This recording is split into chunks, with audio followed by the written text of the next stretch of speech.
Win FM Ilayska Umada. Mundos divididos por una sombra de traición. I already thought of something that will speed things up. How dare you throw stones at your own family when you yourself had been unfaithful to me for so long? I know everything, Eduardo. Niece. You deserve more than that. But now everything is just falling apart. You're the only one that I have right now. Swear in front of her grave that you didn't kill her. Lying heart fue sembrando el veneno y la ambición. Are you an aspiring candidate in the upcoming general elections? Do you want your agenda and manifesto to reach your voters effectively? At KBC, we have the most comprehensive and credible online platform that has profiles of all prospective candidates. Log on to www.kbc.co.ke/2022 aspirants and let Kenyans know more about you, your past achievements, your manifesto, and your development agenda once you get elected to office. What's more, the website is easy to navigate. We will create your profile, post pictures and short videos with your campaign messages at affordable hosting fees. Log on to www.kbc.co.ke/2022 aspirants today and establish your brand authority as we lead towards the forthcoming general elections.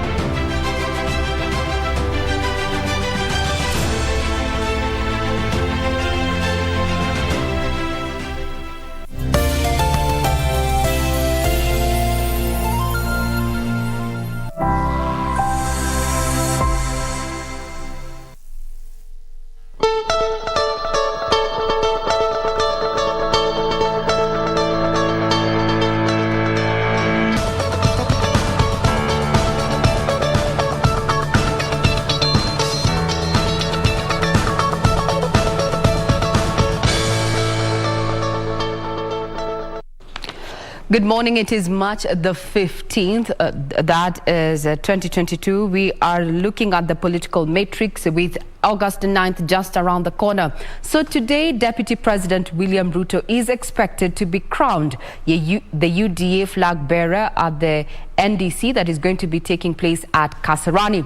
KBC Channel 1 would be on set, or rather on ground, to bring you, that particular live proceeding from that particular event. Now, it's scheduled to take place at the Kasarani Stadium, and it is expected to hold around 5,000 delegates from across the country. And this endorsement of the Deputy President as the UDA flag bearer comes barely some days after the former premier and leader of ODM, that is Raila Odinga, was crowned the flag bearer for Azimio la Umoja. Now, talking about Azimio la Umoja, Kalonzo has packed fresh raw details of the Azimio deal. All this and so much more will be coming up in detail as we focus on those stories that have been making headlines in the last 24 hours, including why you need to tighten your belt as Wanjiko as fuel prices go high by 5 shillings and the trickle effect into the already strained economy. Good morning once again. I'm Regina Manyara and this is Good Morning Kenya. Jane. Good morning. Nasikia leo they are forcing another team on Regina na Regina amekataa hiyo story kabisa. Liwe liwalo. Team Manu for life.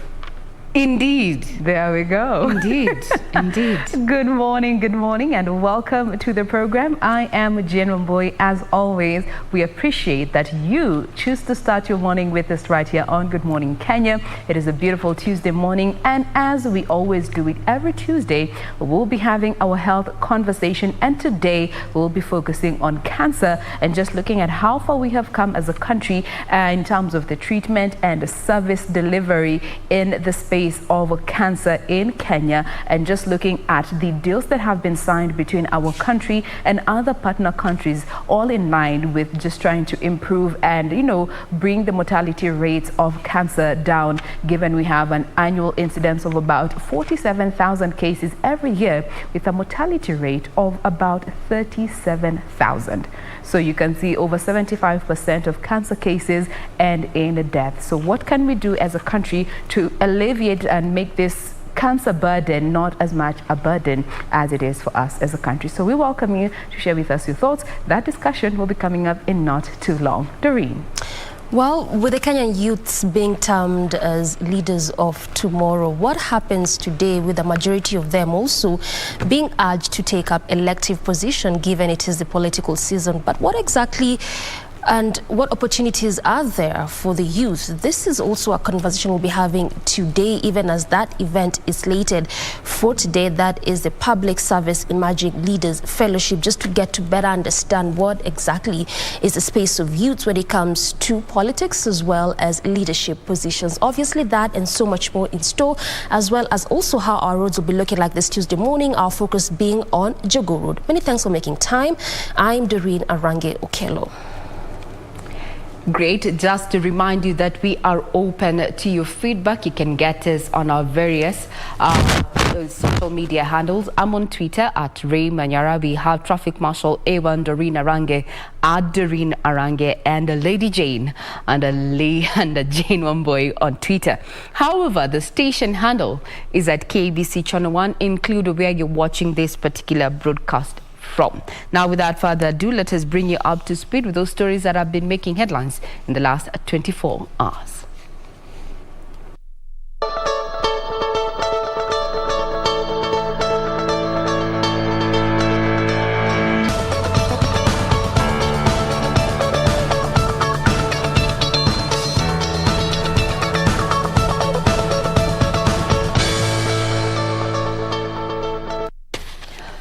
Good morning. You're watching In the Headlines right here on KBC Channel 1. I'm Regina Manyara.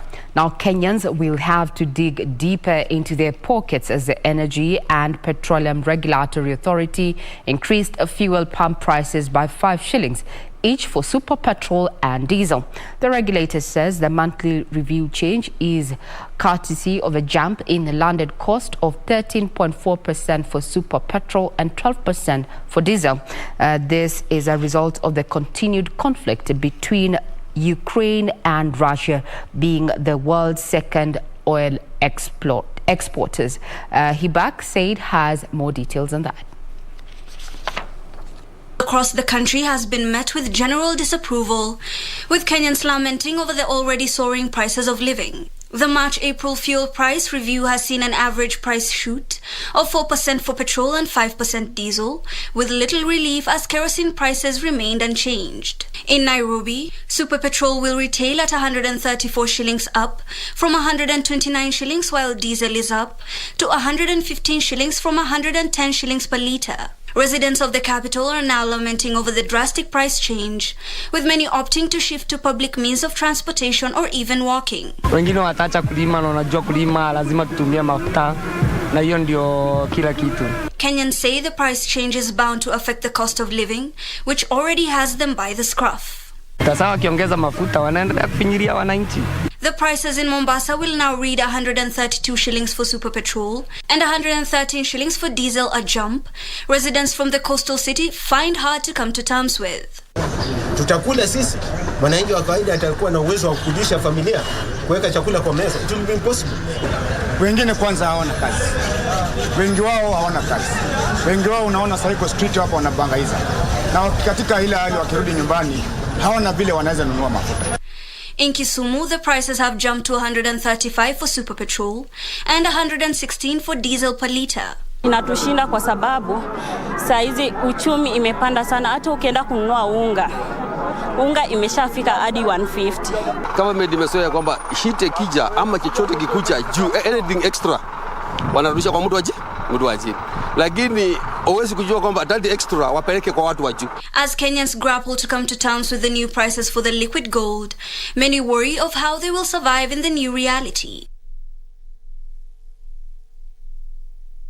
Now, that particular price change has already elicited a lot of debate, both from mainstream and also on social media platforms. Our reporter, Benson Rioba, looked at the impact, or rather the trickle effect of that particular price increase that is expected to trigger an upsurge in the cost of transport and production. Here are the details. The cost of goods and services is expected to jump in the coming days due to the hike in the cost of fuel in the country. Kenyans should prepare for an increase in the cost of goods, including basic foodstuffs, energy and transport. The Energy and Petroleum Regulatory Authority has increased the cost of petrol and diesel by 5 shillings a litre. Manufacturers are expected to pass the high cost of production to the final consumers. Among the foodstuffs that are expected to see an immediate price hike are wheat products. Millers have been contemplating reviewing the cost of wheat products due to last week's increase in wheat import prices. Millers were importing wheat at 57,000 shillings per ton, up from 47,000 shillings the previous week. The situation has been exacerbated by the Russian-Ukraine conflict, which has made the cost of shipping go up by more than 30% in the last 3 weeks. Millers are also set to increase the cost of wheat flour, that has already seen the cost of bread going up by 10% from 50 to 55 shillings. Motorists and commuters will also have to raise their travel budgets, as PSV owners are likely to increase transport to match the new fuel prices. The government efforts to bring down the cost of power will also suffer from the fuel price hike. Power consumers might have to wait longer to feel the effects of power reductions, as phase 2 of power bill cuts might factor in the current fuel prices. Depending on the direction the Russian-Ukraine conflict will take, the global fuel and commodity prices are likely to hit record levels in the coming weeks, affecting the common man even further. Matters of the economy, today is day 2 of the KCSE examinations. Now, yesterday, 3 teachers from Garissa, Isiolo and Rusinga Island were taken into custody after they were found engaging in examination malpractices as the Kenya Secondary School Education examinations kicked off yesterday. Now, in Kisii County, a third-year student from Kisii University is also behind bars for attempting to impersonate a private candidate. 3 invigilators who were supervising the KCSE exams in schools from Airport View, Garissa County, Garbatula in Isiolo County, as well as in Rusinga Island, are under police custody after they were nabbed leaking exams to candidates. The cell phones are being analyzed, and it is quite obvious that somebody was attempting to keep giving them information. But like I keep saying, it is extremely stupid to pretend to help the child when the exam is ongoing. You yourself, you are not intelligent. You have no time to go and think, and all you want to do is to confuse our children. Let these 3 examples serve as a very, very severe example that anybody, any other person who dares to take images of our papers, we shall follow you. And I think the decision is yours. There are no jobs in Kenya, and if you think teaching is not good enough for you, perhaps you would better resign rather than your children seeing you in this type of thing. Miles away in Kisii County, cornered and subdued, Brian Angwenyi on Monday morning found himself on the wrong side of the law after he allegedly attempted to sit for the KCSE exams. Kulingana na taratibu za mtihani, yule supervisor na invigilator waliweza ku identify yeye kama impersonator. Askari waliitwa kutoka Kisii Police Station wakiwa na maafisa kutoka kitengo cha CID.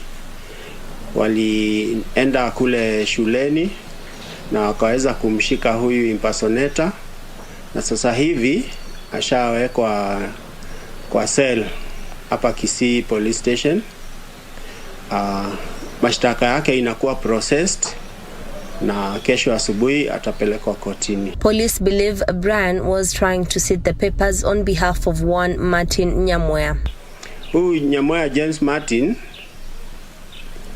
ameregister mtihani katika kituo cha private center ambaye saa hizi inakuwa hosted na hiyo Kiama Bundu Mix Secondary School. So alikuwa anaketi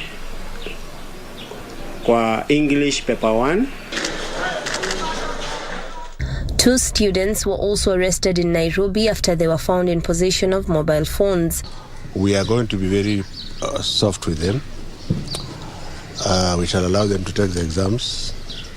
But I want to once again just warn that any teacher who feels he or she is brave enough to open, particularly the second paper, we shall know where you have done it, and we shall come for you, just like we did in Wajir and just like we did in Tanzania and other places. Education Cabinet Secretary George Magoha said that nothing will be left to chance in efforts to secure the conduct of the national examinations. So the children are not guilty. The guilty are the parents, and the more guilty are the teachers, some of whom are basically just traders and crooks. We dismantled one of their cartels in primary schools. The government is banking on a multi-agency approach and a raft of reforms to ensure the integrity of the exams remains intact. As the KCSE examinations get underway, this being day 2, we want to wish all the candidates the best of luck in their examinations. Now, crossing over to matters security, detectives have arrested the prime suspect behind the assault of a female motorist along Wangari Maathai Road a week ago. According to the DCI, Zakaria Nyaora Obadia was arrested in Sirare at the Kenya-Tanzania border.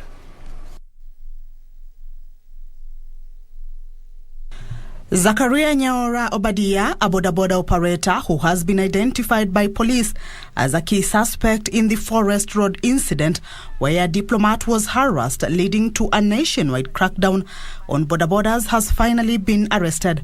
Through its official Twitter handle, the Directorate of Criminal Investigation said Obadia was arrested as he tried to cross into Tanzania through the porous border.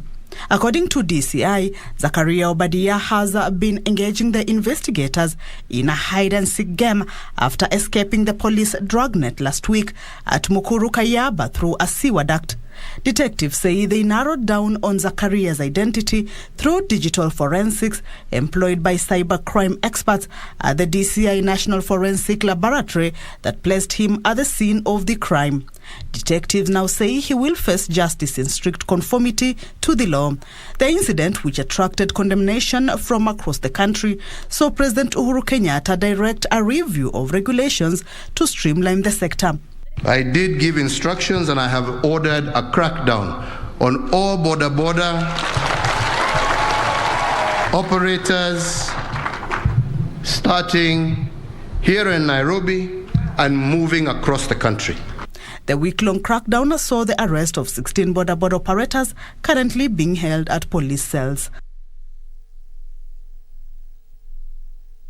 We'll be keeping tabs on that. Now we cross over to matters of, the ripple effects of the COVID-19 disruptions and the subsequent changes in as far as the measures are concerned. Now places of worship will resume their full capacity, with all the elderly and vulnerable encouraged to physically attend worship under the new guidelines of the phased reopening of places of worship. The Interfaith Council for National Response to the Coronavirus Pandemic has further lifted limitations of attendance and timings in funerals and weddings, while advising Kenyans to continue wearing the masks while observing all measures of hygiene in places of worship. With the details. In March 2020, the government suspended all public gatherings and religious meetings as the Minister of Health embarked on a journey to trace contacts of the first case of the deadly COVID-19 disease, the then coronavirus that had just been confirmed in the country. The gradual reopening of places of worship began in July last year, when President Uhuru Kenyatta partially lifted some restrictions imposed on places of worship. 2 years into the pandemic, the religious leaders say that God has finally answered their prayers. We sincerely thank all the religious leaders who have relentlessly abided by the guidelines in the places of worship and taken the front line in educating and encouraging the citizens on the need to live up to the various guidelines. The Interfaith Council for National Response to the Coronavirus Pandemic has further lifted limitations of attendance and timing in funerals and weddings, but advising that people should not lower their guards yet, as the danger still hung on. The time limits for the services is also lifted. All elderly and vulnerable can now attend the worship. We commend at the same time that it would be highly advisable that they be vaccinated. However, no proof of vaccination will be required before one is allowed to enter any place of worship. We will continue to observe all measures of hygiene by washing hands or sanitizing before and after the worship services, as well as in all moments where handling shared items. The announcement comes barely a week after the government lifted the mandatory wearing of face masks in open places, even as it further eased the COVID-19 restrictions after the country maintained a low positivity rate.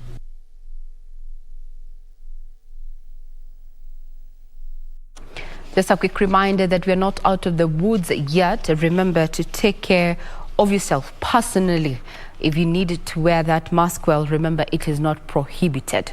Now, crossing over to the political scene, Azimio la Umoja coalition says it is reaching out to Martha Karua's NARC Kenya party for partnership after bagging the support of 3 other partners in the One Kenya alliance. Azimio spokesman Professor Makao Mutua says modalities on how the parties will field candidates are being worked out. Gishoke Washira has the report.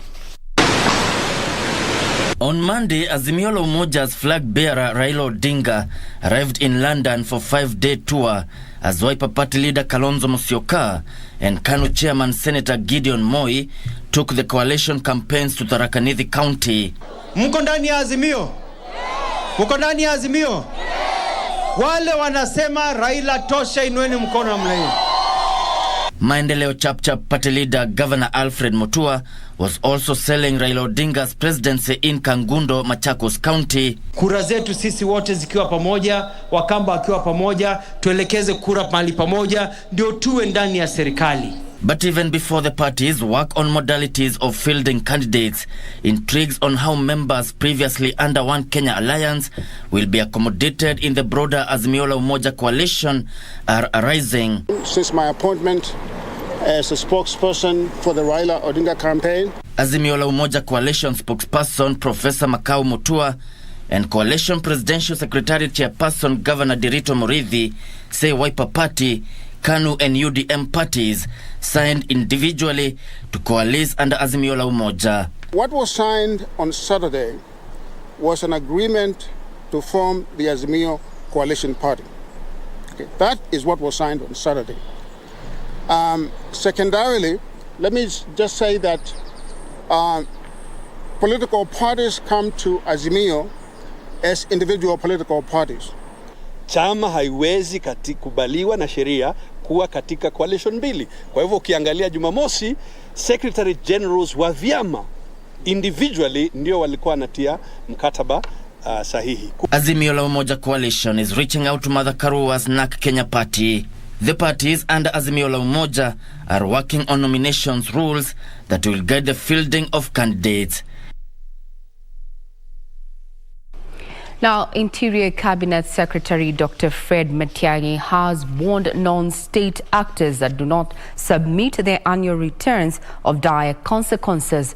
He was speaking after launching the annual NGO sector report in Nairobi. Matiang'i further revealed that among the 11,890 non-governmental organizations in Kenya, only 3,000 have filed their returns. Going forward, now they have 90 days to do the necessary.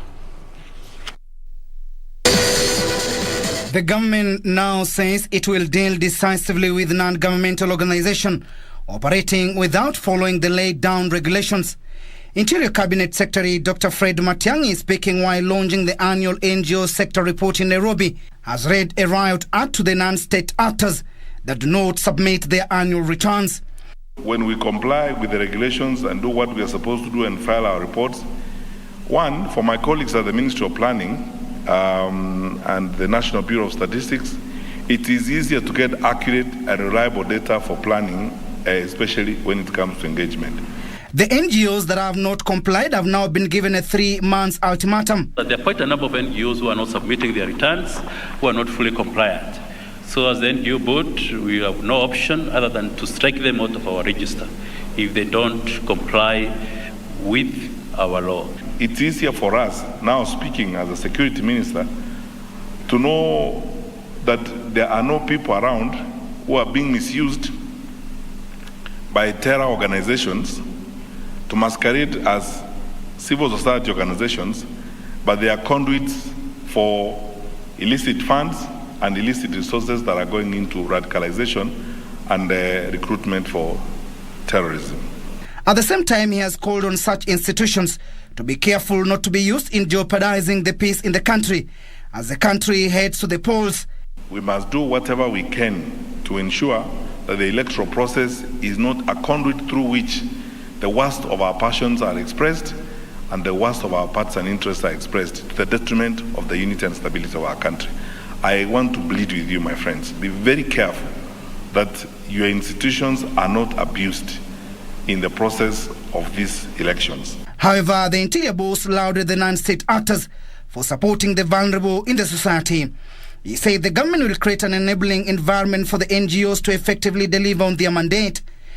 We commend and celebrate the work of NGOs who have continued to partner with government to do a lot of work towards continuing to combat the COVID pandemic. The Executive Director of NGOs Coordination Board, Mutuma Nkanata, said the 4-day exhibition will provide an opportunity for the civil society organizations to interact and share the experiences, lessons learned and challenges. We have dedicated this week to celebrate NGOs as they have been instrumental in enhancing government efforts in combating COVID-19, as well as helping and improving the lives of the vulnerable during the period. He said the board has prioritized programs that encourages local philanthropy, especially among the corporates. The board is committed to delivering on its mandate, including providing advisories to NGOs to align their programs to Kenya's development plan and providing an enabling environment for the organization to thrive. The report indicates that 200 NGOs were registered this year, bringing the total to 11,890. The theme of this year is celebrating NGOs' adaptation, innovation and resilience in global pandemic. Now to the courts, the Chief Justice Martha Koome has called for the adoption of the no adjournment policy by the judiciary to expedite cases in court and ease access to justice. The CJ further urged politicians to embrace court-annexed mediation in solving disputes to enhance unity and cohesion. Speaking during the launch of the Environment and Land Court Users Committees, Chief Justice Martha Koome implored politicians to sort out their differences outside court to enhance cohesion. We are also encouraging politicians to embrace the court-annexed mediation in resolving their disputes. We are encouraging the political parties, dispute resolution members, to encourage the members of the political parties to resolve their disputes through mediation, because this encourages them to continue working together and to continue working in harmony. She stated the judiciary's commitment to a justice system that inspires public confidence and allows people to be actively involved. So what you're doing to digitize the lands registry and the whole land system is going to have a big, huge impact, because it's going to reduce even the number of disputes that come to court. Lands Cabinet Secretary Farida Karonei said the land management system being developed by the government will ensure transparency in the lands ministry. The government is very keen on the developments and deployment of the National Land Information Management System, because we want to provide one credible source of truth on land and land-related information. That's all. Danish ambassador to Kenya, Ole Thonke, underscored the importance of improved land jurisprudence in environmental conservation. Sentiments echoed by Environment CS Keriako Tobiko and National Lands Commission Chairman Gerishom Otachi. Environmental legislation, I know it provides a mechanism to enforce both environmental law, determine disputes and obtain compensation. Emerging jurisprudence, international environmental law is important. The governance, legal governance on oceans, how to deal with biodiversity in ocean areas beyond national jurisdiction. Counties have a role, a major role. In fact, they initiate the process of allocation and regularization of land. The court users committees will aid the link between the court system and the court-annexed mediation.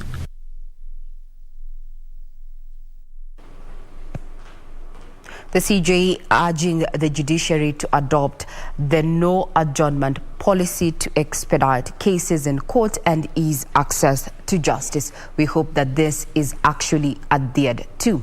To the sporting arena, the National Olympic Committee of Kenya has signed a memorandum of understanding with the Chiromo Hospital Group in a bid to offer mental well-being to athletes and coaches. This comes in the wake of most sporting federations moving a step forward in prioritizing mental health of athletes by undertaking periodic training and assessment of all athletes in their respective federations.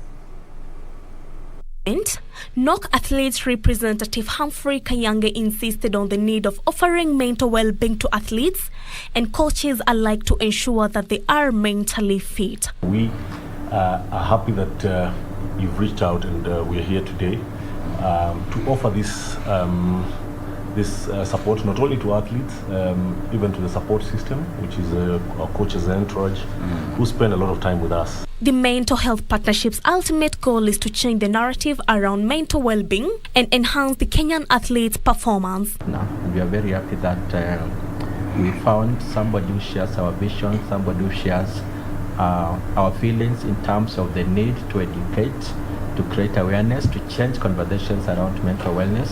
For a long time within the athletes family, mental wellness has not been considered as any other ailment. We are walking through COVID, now getting into the post-COVID world. We know what our athletes have been subjected to. There could not have been a better time, the leadership of NOC, to incorporate this partnership into enhancing the performance of our athletes. With about 320 mental health practitioners in Kenya, Chiromo Hospital Group has come to the front and is establishing protective mental mechanisms in the journey of athletes, coaches, and administrators involved. Preparing our athletes mentally to go to compete, it's something so timely.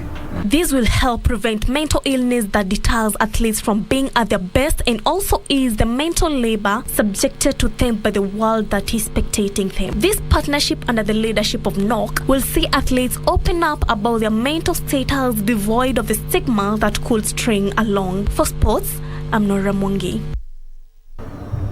Puts a cap on our news this morning. Remember, further details are available on our website. That is www.kbc.co.ke. We take a quick breather, but we have so much more, including what is happening on our various, or rather what has been captured by the various dailies in studio with us. Do not go away. We'll be right back.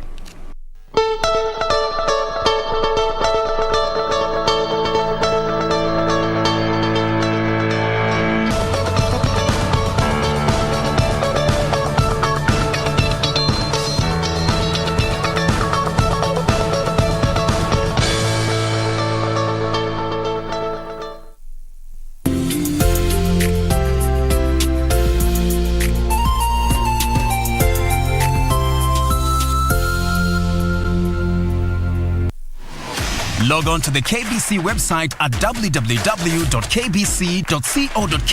to get the latest breaking news, entertainment, sports, politics, lifestyle, or business trends from Kenya and around the world. Never miss new episodes from your favorite TV shows, reruns, and movies. Just stream online or watch live on your YouTube channel at KBC Channel 1 TV shows. For the day's biggest stories, trustworthy news, and family entertainment, log on to KBC Channel 1. Watch what you want anytime, anywhere.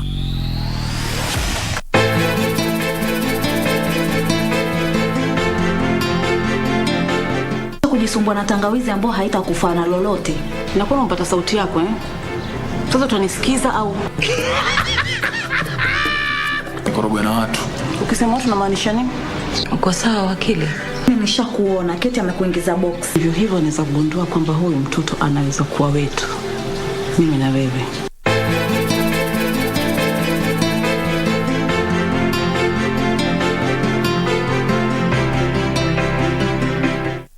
Keep abreast of the developments live from the National Assembly and the Senate. On our members of parliament.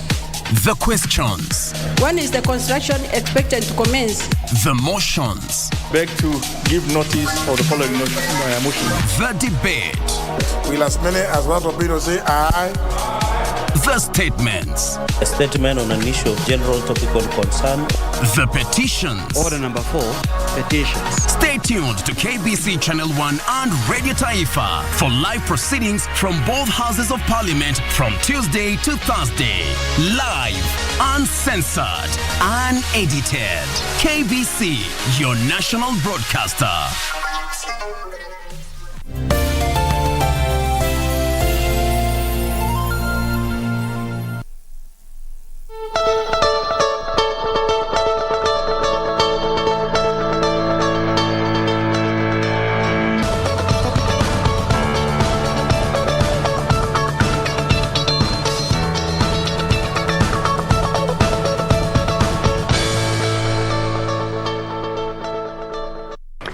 All right, welcome back. Thank you for staying with us this far. In case you are just joining us, this is Good Morning Kenya. I am Jane Mamboy. We now want to quickly look at what have a quick look at what the papers have for us today. Again, we are using the hashtag Good Morning Kenya on Twitter. Our official station handle is at KBC Channel 1. Now, let me run you quickly through the front page of the Daily Nation. There you have it. The main read being Ruto's big day.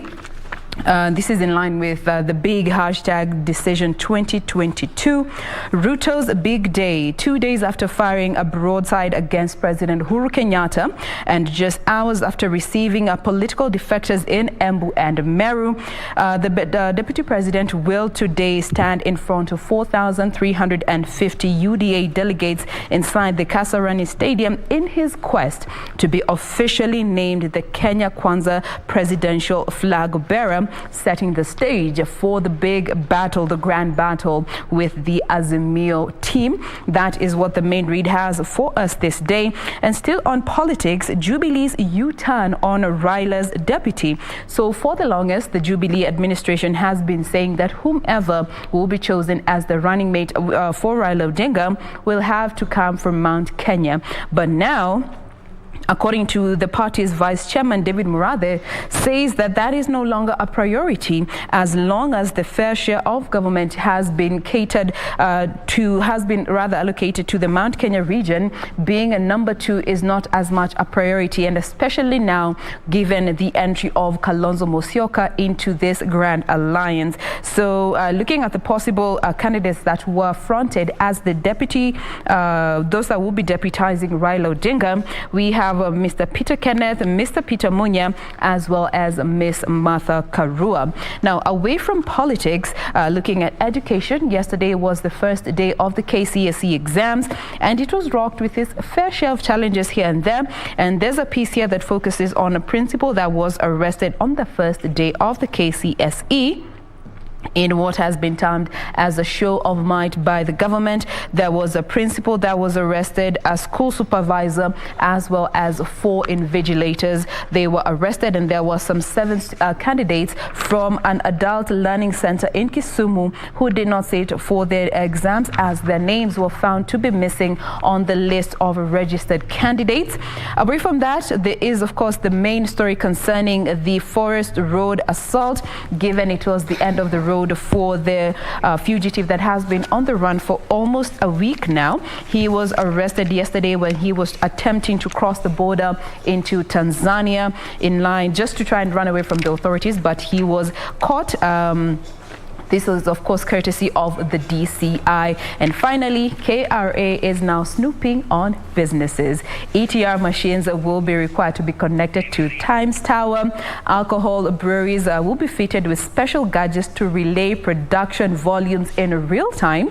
CCTV cameras installed in all these production companies, and any flagged traders will require a KRA permission in order to transact business the next day. That's the Daily Nation for you this morning. Doreen. What exactly did they sign? We are talking about Azimio and some of those OCA leaders that were present during that NDC. The main read, confusion in Azimio as allies differ. Yesterday, the spokesperson, that is Makau Mutua, came to say that this was not an Azimio OCA coalition signing, and also there's no provision in the law whereby there can be 2 coalitions signing a pact unless one coalition disintegrates and the parties come in as individual parties to sign in. That is basically also what happened on that Saturday. So what exactly did these 2 persons sign? Kalonzo Musyoka says that if I asked all those party sections present what they affixed their signatures to, nobody knows. And allies of Raila and Kalonzo are now reading from different scripts, with one camp saying they joined as a coalition and the other denying that. Away from that, it is a season of defection as it sets in. Remember that the party primaries are slated for between April 16th and 22nd, so it just means that by March 26th, anyone vying for a seat, and that is an elective seat, needs to belong to a political party except the independent candidates. And as that is going on, the Kalonzo calls OCA meeting to explain his Raila Tosha declaration. You can remember that also during that particular NDC, it was only Kalonzo Musyoka and Kanu's Gideon Moi from the OCA coalition who were present.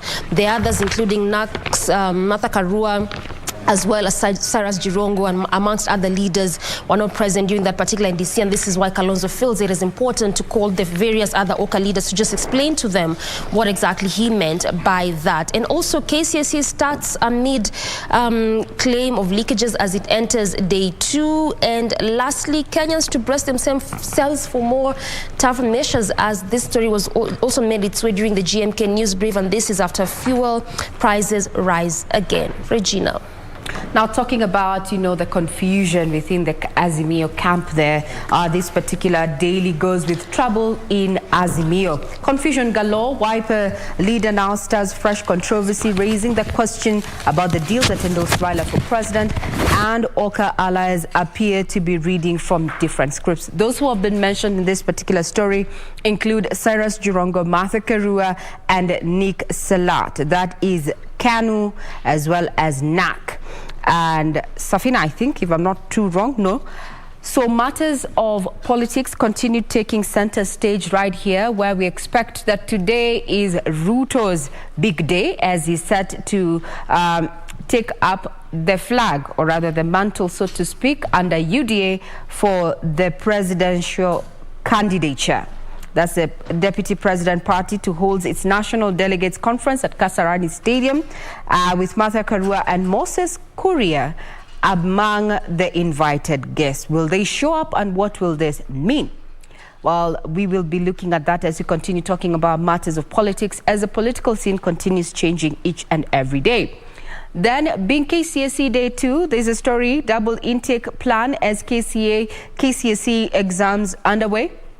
Various institutions, they're making plans about, the double intake, given, this has been occasioned by the COVID-19 disruptions and such.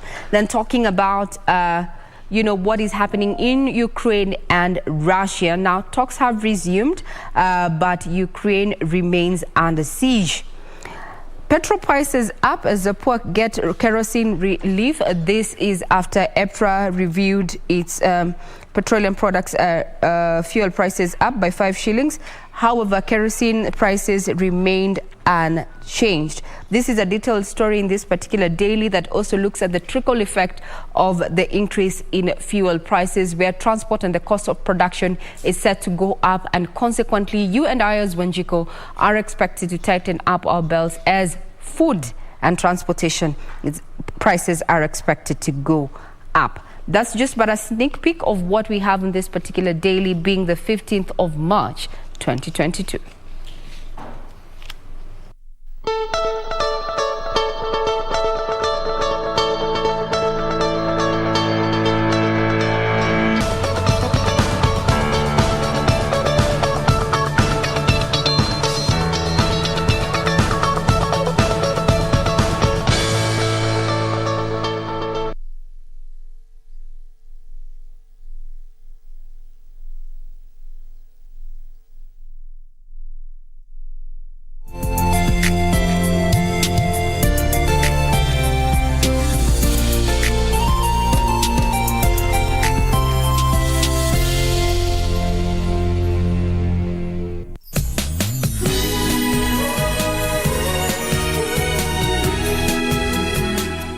Taking it well that she said now? You think I'm happy now?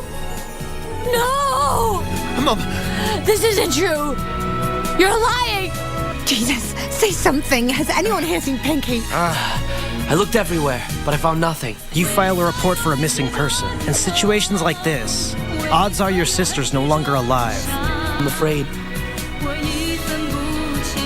Pinky might have killed herself. Shannon! Shannon!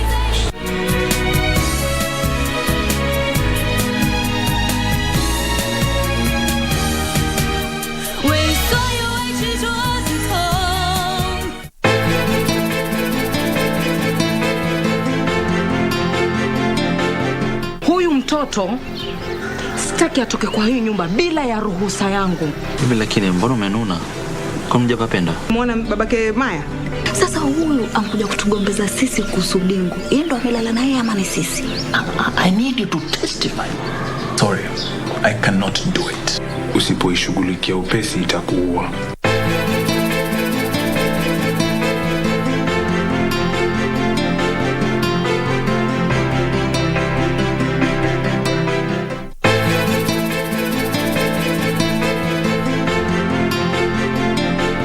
Kujisumbua na tangawizi ambao haitakufaa na lolote. Nakuwa unapata sauti yako Sasa utanisikiza au? Nikoroga na watu. Ukisema watu unamaanisha nini? Uko sawa wakili? Nimeshakuona Keti amekuingiza box. Hivyo naweza kugundua kwamba huyu mtoto anaweza kuwa wetu. Mimi na wewe.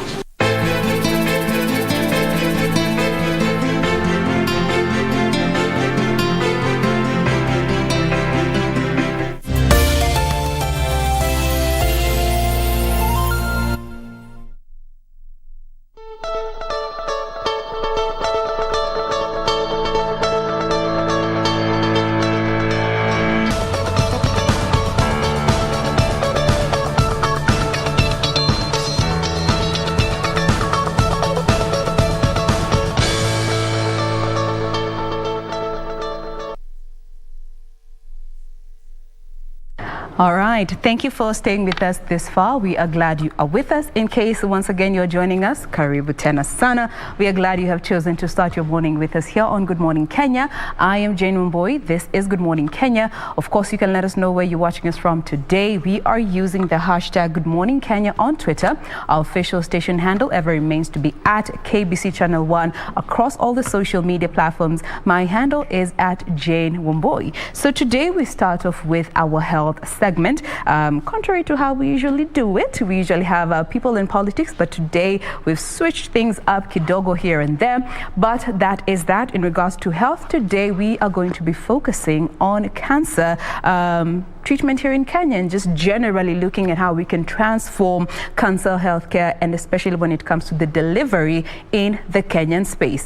Now, before I even introduce my guest this morning, let us set the stage and just look at the numbers as is. So, looking at cancer on a global scale, the cancer burden is estimated to be about 85% in sub-Saharan Africa. It is actually estimated to grow to 85% in sub-Saharan Africa by 2030. Mind you, we're in 2022, okay?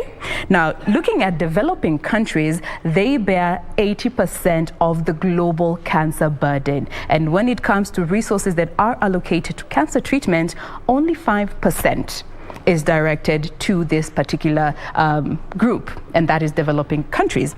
Now, let's bring it further into Kenya.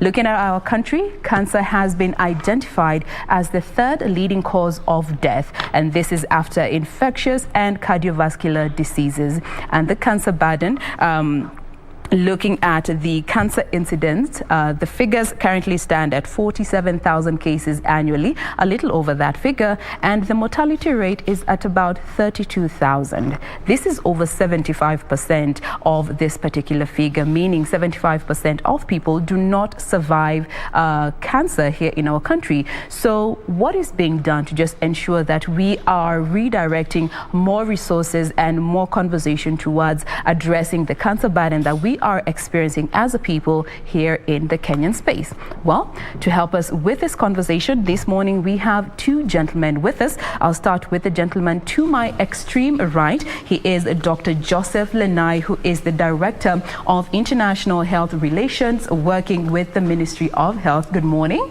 Good morning to you, Jane. Thank you for making time to be with us today. You're welcome. And right next to him, we have Professor Graham Lord, who is the Vice President at the University of Manchester. Good morning and welcome to the program. Good morning, Jane. A pleasure to be here. Thank you for making time to be with us today. Now, let me start with you, Dr. Joseph. You know, when you talk about cancer treatment in Kenya, it's still something that so many people have a lot to say about it, but we need to just take stock and see where we are as a country. So from what you know under the ministry, where are we as a country when it comes to cancer? Thank you so much, Jane, and thank you, our great friend, Lord Graham. Welcome. In terms of cancer, I think there is a big concern that when you look at the incidences of cancer, there is tremendous increase on the numbers that are being reported. Yes. Like when you look at the Globocan report, this is a report which is produced by the International Center for Cancer Research. You find that 2012 we had around like 38,000 cases which were being reported annually. But by 2018 we are reporting like 47,000. This shows there is tremendous increase, and equally also a third of these also end up dying. So when you look at the burden, is tremendously increasing, and hence for the call that we need to rethink about cancer. Look for internal solutions, and also at the same time look at the global solutions. Yes. And that's why Kenya has partnered, the Ministry of Health has partnered with the Kenya-UK Alliance in order to take our healthcare and also training to the global level. All right, beautiful. Now let's come to you, Professor Graham. You know, just to give us a brief background in regards to cancer treatment in the UK. What are the figures looking like? Well, as you said, cancer globally is a growing burden, and actually you often see more cancer as societies get older. We've had a big focus in the UK over the last 10 years about prevention and early detection of cancer. Yes. So part of what our partnership is around is how we learn from what's happened in the UK around prevention and early detection, and how we bring that to all the people of Kenya in partnerships across the two governments. As you said, in Kenya there were sort of 48,000 cases in 2018 and 33,000 deaths. What that means is that sort of 7 in 10 people that get diagnosed with cancer will die of cancer. Most of that is because of late presentation.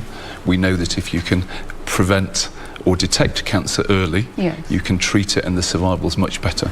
And so in the UK over the last 10 to 15 years, there's been a big focus on that prevention and early detection. I think what we've found over the last 2 years has been a bit of a fallback from that during COVID. So we have a lot also to learn from the work that we're doing with our Kenyan friends and partners about how prevention and early detection can be done for the whole population in a sustainable way. All right. Now, we know that health is one of the pillars under the Big Four agenda for the president. And looking at cancer specifically, it's one point that so many people have been struggling with. So comes this particular alliance and this partnership that we have with the UK. What is the background to it? Let me start with you, Dr. Joseph. Thank you.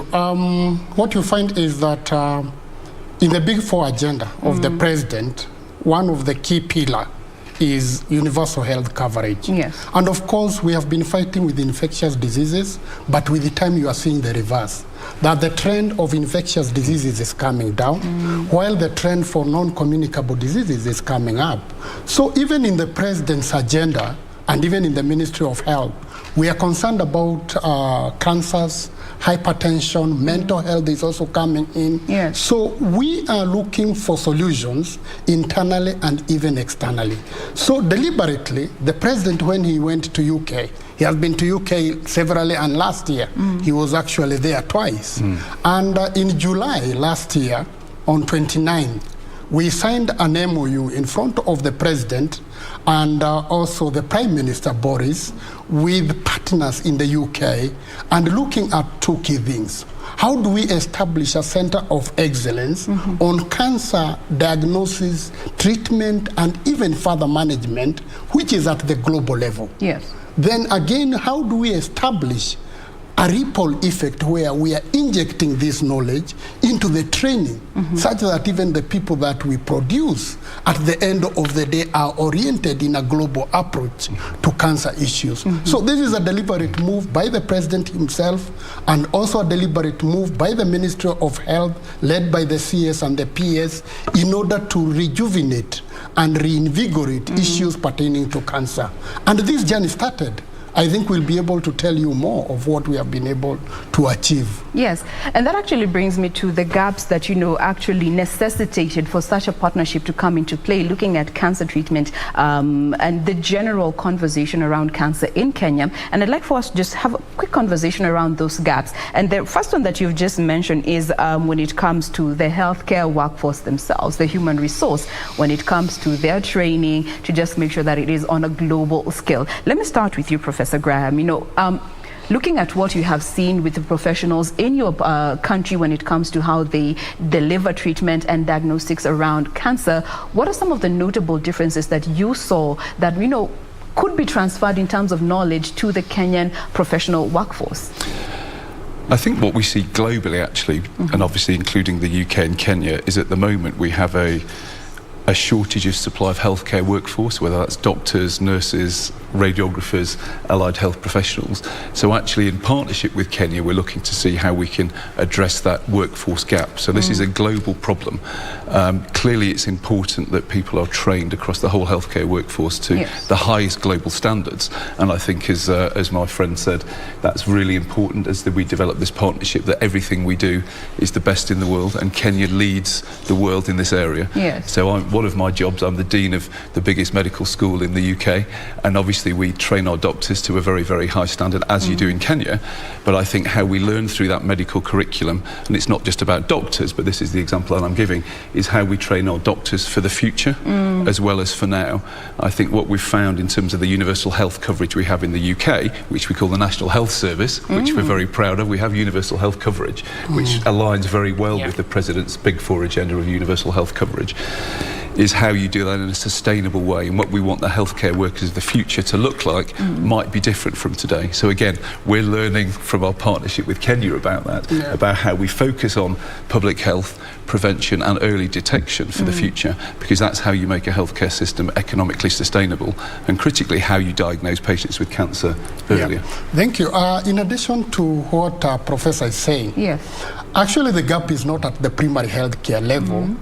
Though we need to capacity build our nurses, our clinical officers, who are the front line in the dispensaries and the health centers. That one we are able to do on early detection. The whole thing is, yes, we have been training oncologists. We have been training maybe other people. What you find is there is some super specialization that is required, especially at the physicist. There are people who are called physicist level. There are also specialists who have specialized in certain types of cancers in certain regions of the body or organs of the body. Like a specialist specializing in esophageal cancer just alone, at the fellowship level. Pancreatic cancer alone at the, fellowship level beyond masters. Maybe cancer of the liver, speciality in that. That is what we are looking at. And that's where there's a gap as well. And that is where there is a gap. Like in Kenya, we have only 7 physicists.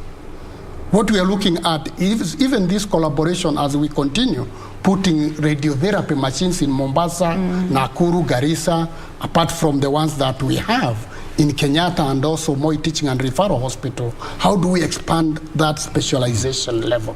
Yes, and that is actually touches on a conversation that we had a while back here on Good Morning Kenya. There's a time we hosted a 7-year-old girl who was had cancer of the throat, and she couldn't get specialized treatment in Kenya. She had to consult with the doctor all the way from India. So again, that's clearly a gap that needs to be that has been identified. Then, Jen, we are not waiting for until we train our own. Yes. What we are looking at, how do we get hold of their professors to come over, their specialists also to come over, and also embracing technology currently. Yes. We are doing a lot of telemedicine between Kenyatta University Teaching and Referral Hospital and Manchester University and Christie Foundation Hospital. All right. So even they are attending to patients while a specialist from Christie and Manchester is looking at it, at that patient, and even they go through the history, through the diagnosis, and even agree on the laboratory, and even when the results come out, they agree on what is the mode of management.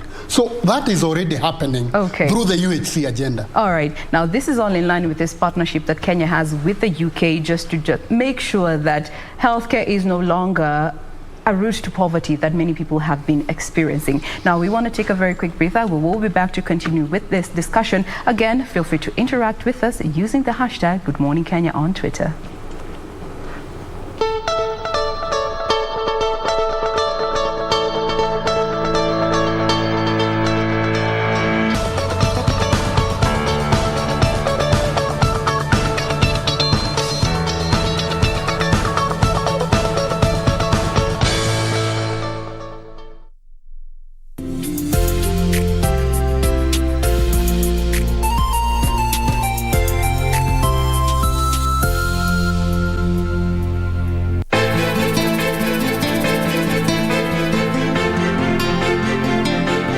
Kujisumbua na tangawizi ambao haitakufaa na lolote. Nakuwa unapata sauti yako Sasa utanisikiza au Korogwe na watu. Ukisema watu unamaanisha nini? Uko sawa wakili? Nimeshakuona Keti amekuingiza box. Hivyo naweza kugundua kwamba huyu mtoto anaweza kuwa wetu. Mimi na wewe.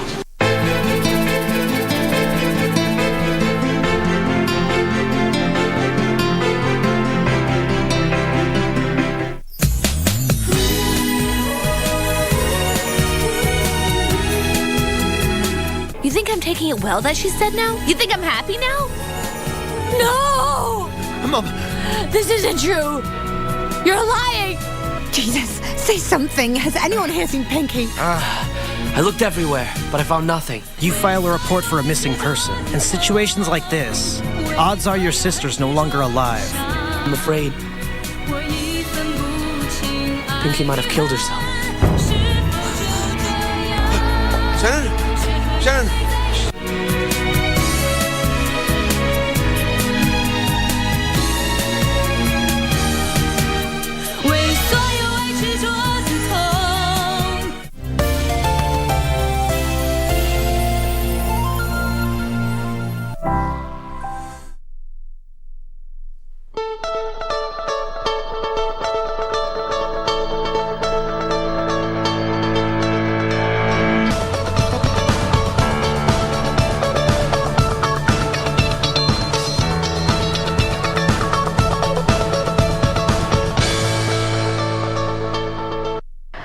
Welcome back. We continue with this health conversation all about looking at how far we've come when it comes to cancer treatment in Kenya and what more we can do as a people to just make it a smooth journey for each and every individual. In studio this morning, we have Dr. Joseph Lenai, who is the Director of International Health Relations working under the Ministry of Health. We also have with us Professor Graham Lord, who is the Vice President at the University of Manchester. Now, let me come to you, Dr. Joseph, and still looking at those gaps that have been identified, and the biggest one that I believe so many Kenyans and even you can resonate with is when it comes to the diagnostic centers for these services and treatment. It is something that so many people complain about. They have to travel from so far just to come to the urban setups to get treatment. What is being done in regards to this? And even not just that. You remember those eras of you come to Kenyatta National Hospital, you are booked to be seen 6 months down the line. 6 months later, yeah. Now that has become a thing of the past since we have opened the Kenyatta University Teaching and Referral, PET and SPECT CT scans over there. We have also opened, you saw the president opening one in Mombasa. Yes. Soon we are going to open one in Garissa and Nakuru. In fact, at the end of this month, we are going to open the one in Nakuru. And we already have a radiotherapy also machine in Garissa. The same thing is going to happen even to Jaramogi Oginga Odinga Hospital in Kisumu. We just commissioned the construction of the building the other day. Yes. So the whole issue of UHC is addressing the issue of access, and of course you avail quality services. Now we are decentralizing these centers. Apart from having maybe a hub, and that is what we are partnering with the Kenya-UK Alliance, having a hub at Kenyatta University Teaching and Referral Hospital, but with the spokes. Which are these spokes? One, we have a spoke at Egerton University, of course working in collaboration with the Nakuru Provincial Hospital.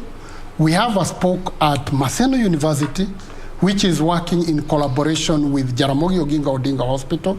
I spoke at Masinde Muliro University, working with the Kakamega Level 5 Hospital, and Kisii University, working closely with the hospital which is there. Now, for the cancer, we are looking at a very big hub, which is already established at Kenyatta University Teaching and Referral Hospital, but mentoring those spokes. But equally, Kenyatta is being mentored by the Manchester and Christie Foundation Hospital, who are here now to go and reinforce that hub and spoke model in order to see to it, to take it to another level. All right. Yeah. And that actually brings me to you, Professor Lord. Looking at the question of access to cancer treatment in the UK, how has it been done to ensure that I can get the services to a center that is close to me? I don't have to travel kilometers just to get screening services.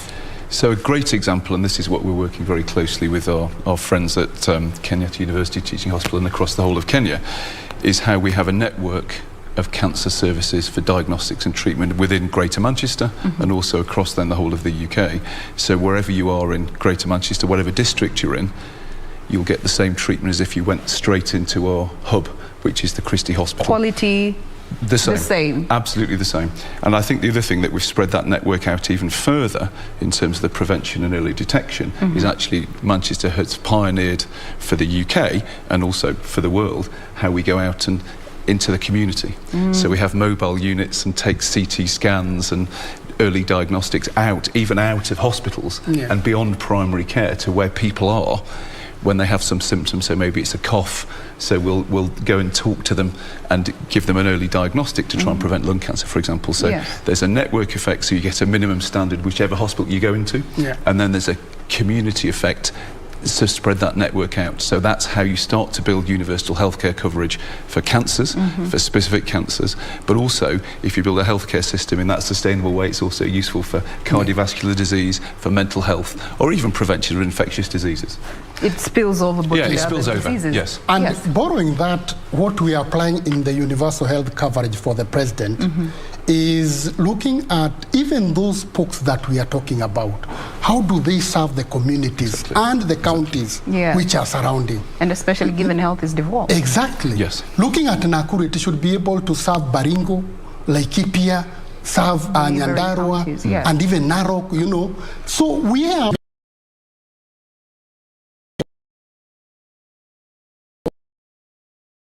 on community health strategy.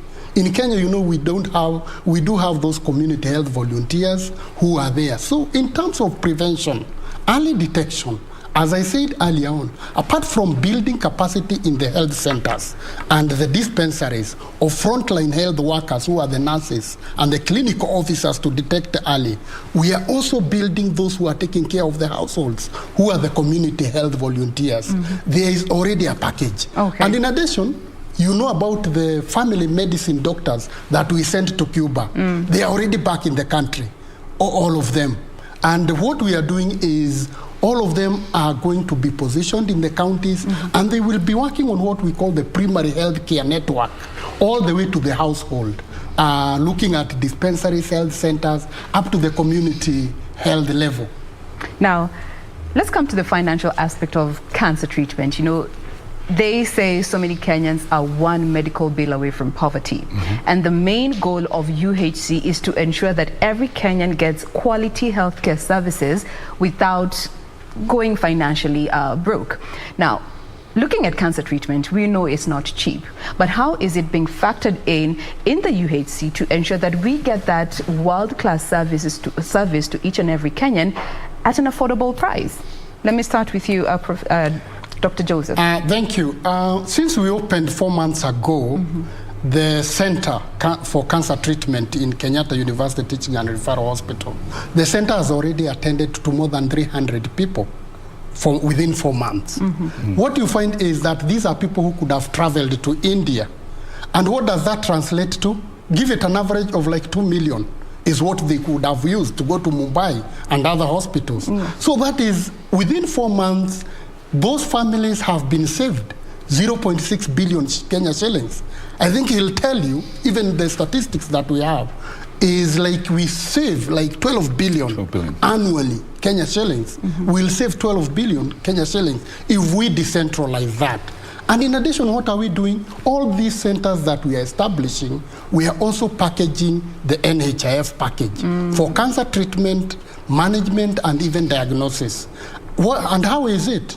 All issues pertaining to cancer, from diagnosis, what we call the cancer journey, is being taken care of by NHIF. In the oncology package that they offer. Yes, and even we saw testimonies when the president was opening there. With just 6,000 shillings a year, or even 500 shillings a month, or 17 shillings a day, which is actually an egg a day, you are able to attend or get services which are equal to maybe more than 2 million. So we are encouraging also Kenyans to take NHIF because that's the sure bet in order to not to face that financial handicap that comes with cancer.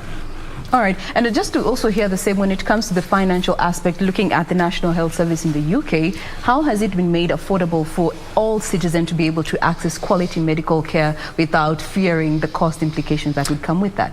Well, so as I mentioned earlier, our National Health Service is essentially universal health coverage. So that was founded in 1948 and with the fundamental principle of free access, free at the point of use. So in the UK, because of the NHS, nobody pays for their healthcare. It's paid for centrally by the government through taxation. So nobody in the UK ever gets a bill for medical treatment. And that fundamental principle and those set of values, which is why this Kenya-UK Healthcare Alliance is so important, because it's about those shared values. What have we learned? How do you make that system affordable? Because somebody has to pay for it. It's either the patient or the government, and actually the people are still paying for it through the government through taxation.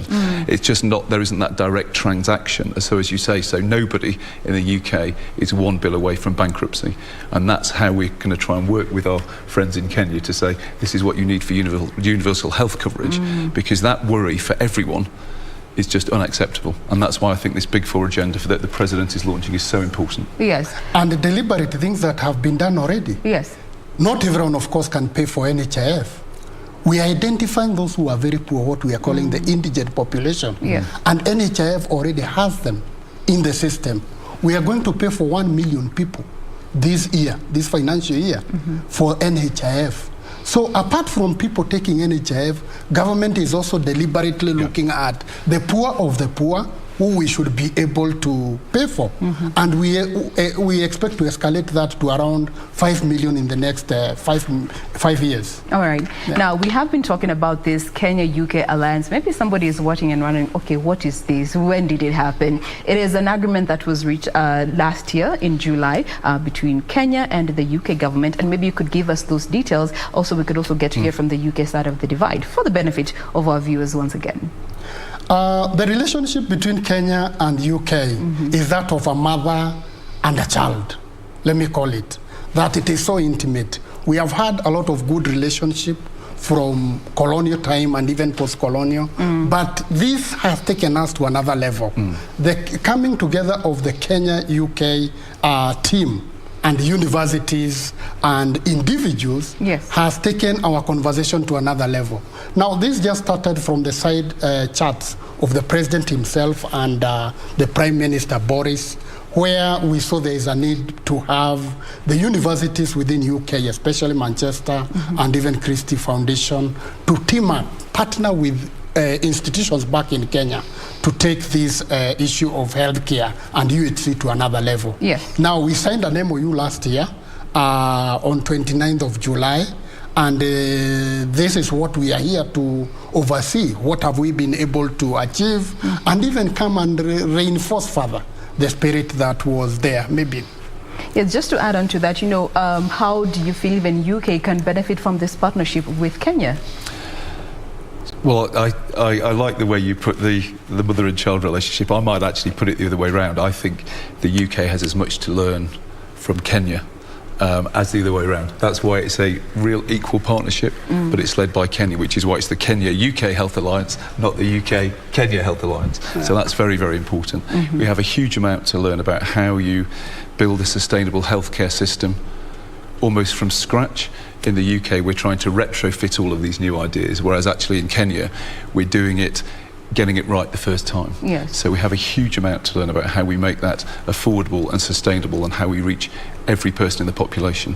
I think more broadly, the UK and Kenya, as you say, have always had a very strong relationship, and we're now reinforcing that relationship, and it's built on friendship, trust, but also a real shared ambition to bring the best global healthcare to every person in Kenya and every person in the UK. All right. And Dr. Joseph, what would you say are the priority areas for us as a country in line with this partnership? And you can actually just maybe give us a status update so far, what has been done in line under this partnership, rather. Thank you. We are focusing on two major areas. Yes. Mainly establishment of centers of excellence for cancer care. We are also looking at establishing center of excellence on health education and training and production of workforce who are resilient and able to respond to the needs of the nation. In addition, again, of course, we are not just stopping there. We are still exploring in other areas where we can be able to collaborate. Things like vaccines production. We are looking at manufacture of pharmaceuticals. We are also looking at even genomics and genomic sequencing issues. What you find is that even the drugs that we use here in Africa, most of them have not been tested or clinical trials have not been done with the blacks. So to us, it's also an opportunity to be able to do more research, especially on diseases and pharmaceuticals and even clinical trials, especially in the blacks, because most of these things have been done in the Caucasians. Mental health, of course, we are collaborating with others, but it's also a field to explore. There is already a conversation going on between Mathare Hospital and Oxalis Health Foundation. So those are the things we are looking at.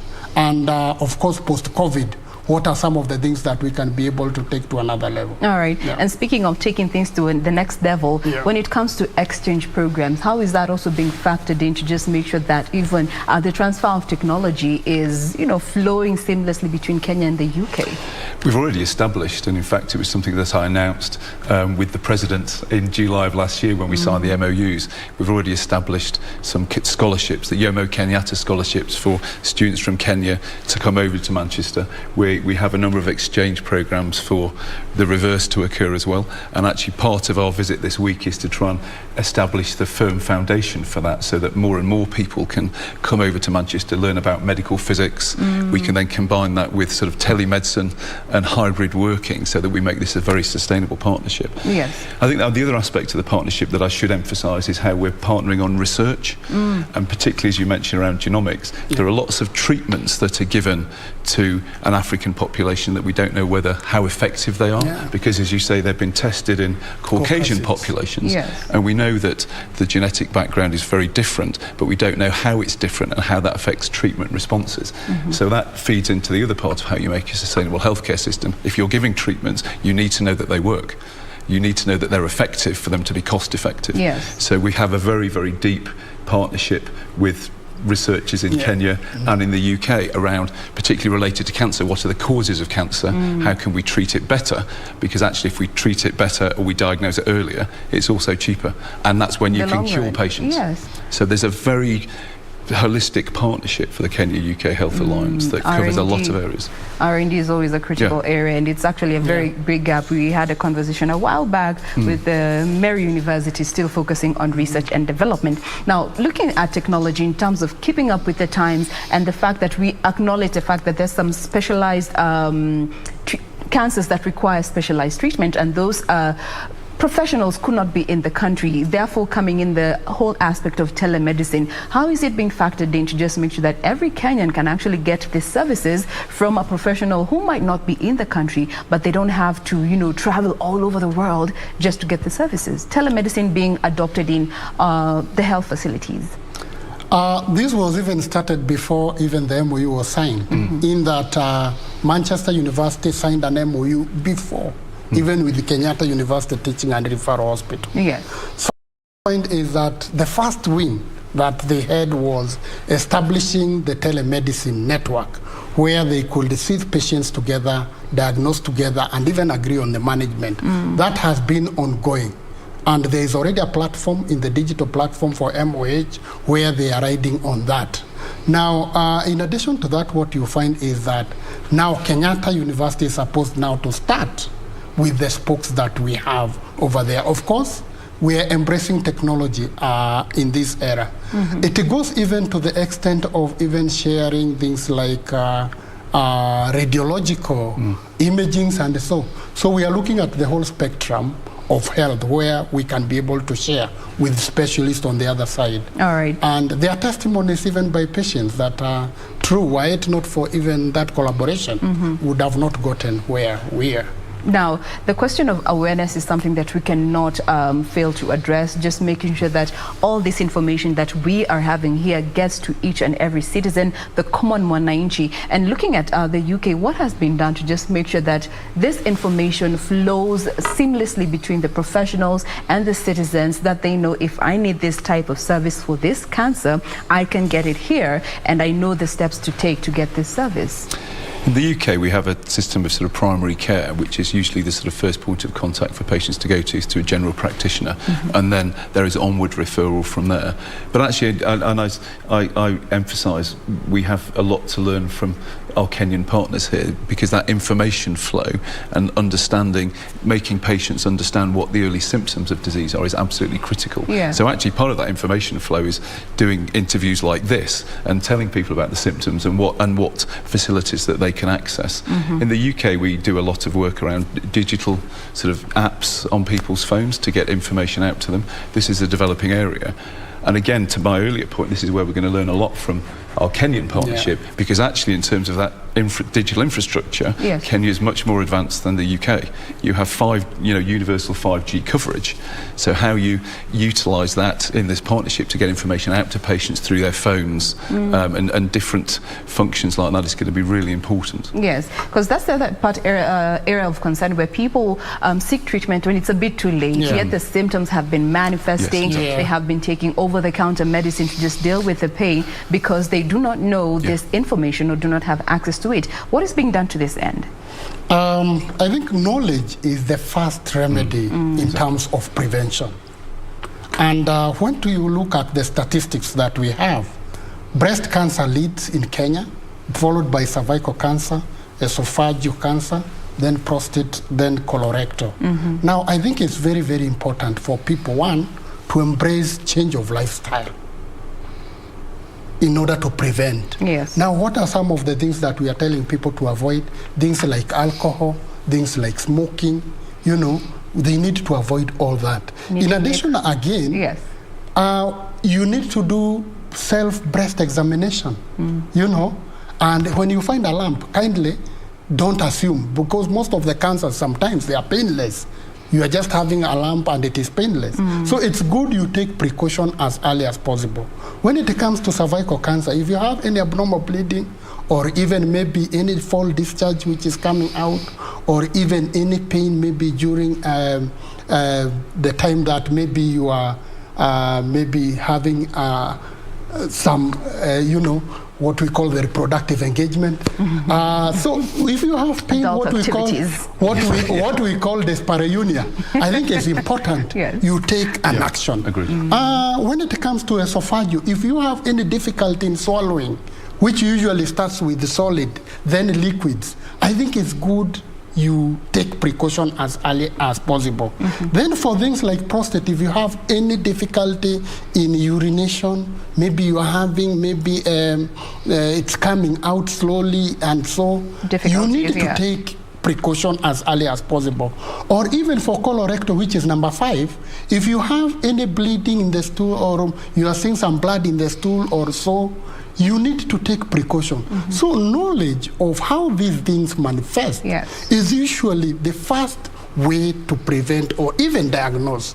And if you have that knowledge, you will help yourself first in order to prevent this. So what we are telling people is avoid things that may expose you to getting cancer. And apart from that, have the habit of self-checks.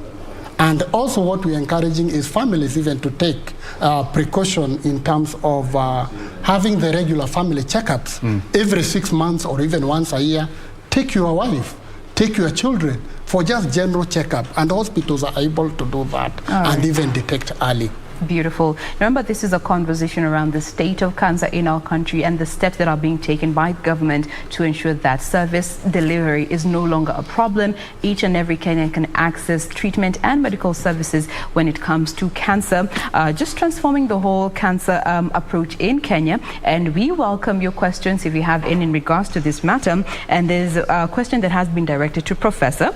Valerio is asking, are we going to be seeing professionals also coming to Kenya for training, because you have mentioned the whole aspect of global standards? Yes, so that's very much part of the development of this Centre of Excellence in Kisii County for healthcare and training. And we very much see this as a bilateral relationship whereby we'll have professionals coming here.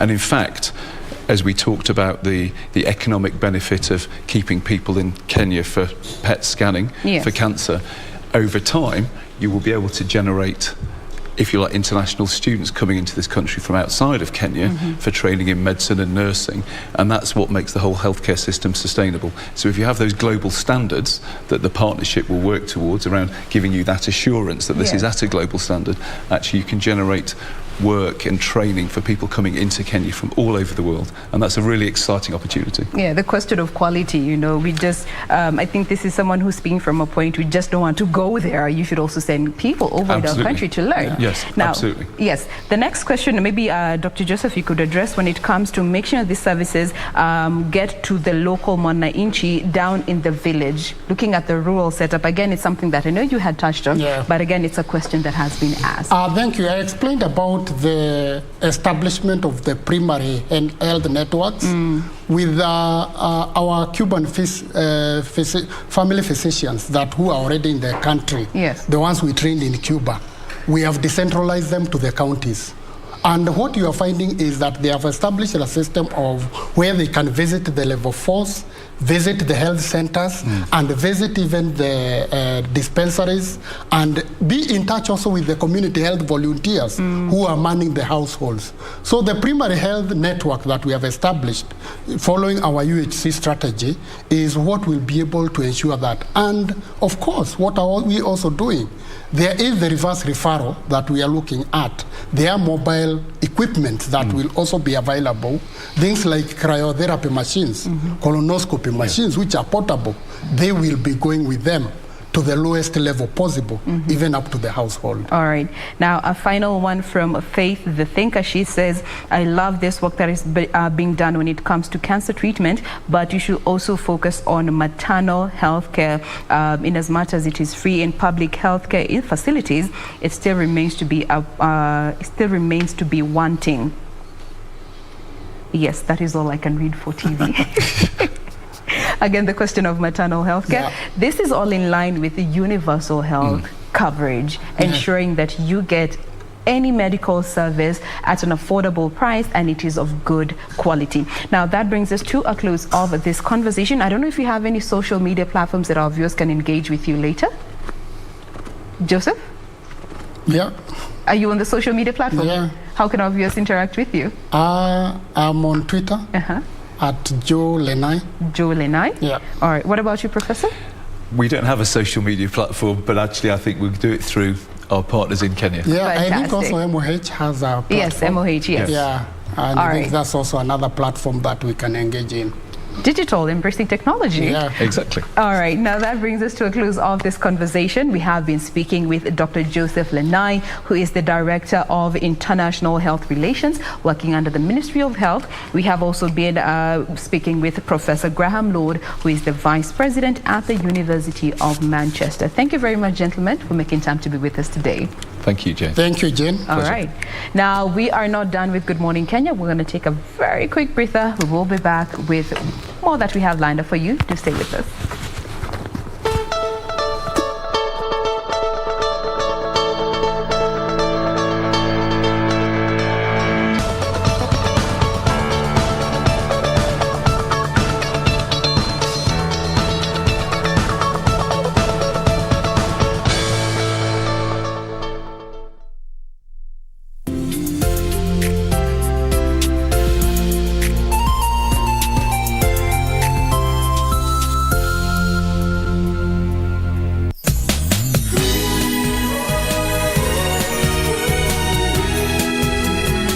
You think I'm taking it well that she said no? You think I'm happy now?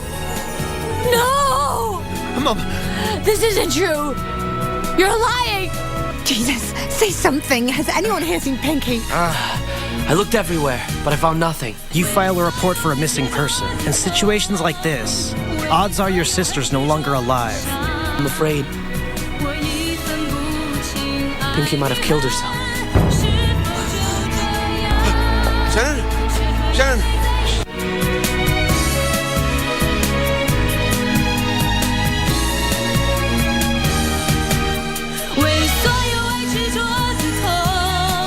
Mundos divididos por una sombra de traición. I already thought of something that will speed things up.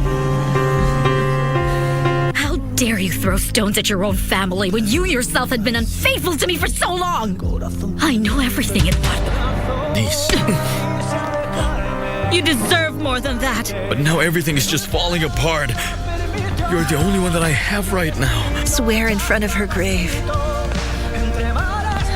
that you didn't kill her.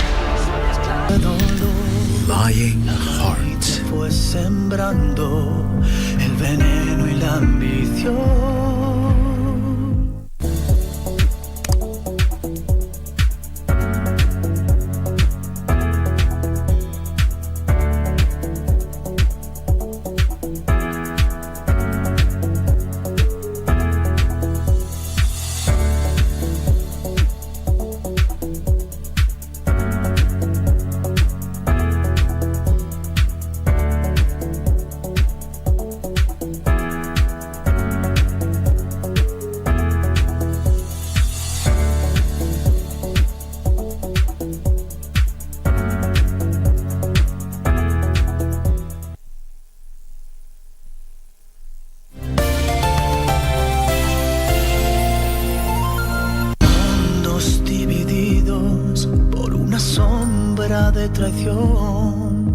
I already thought of something that will speed things up.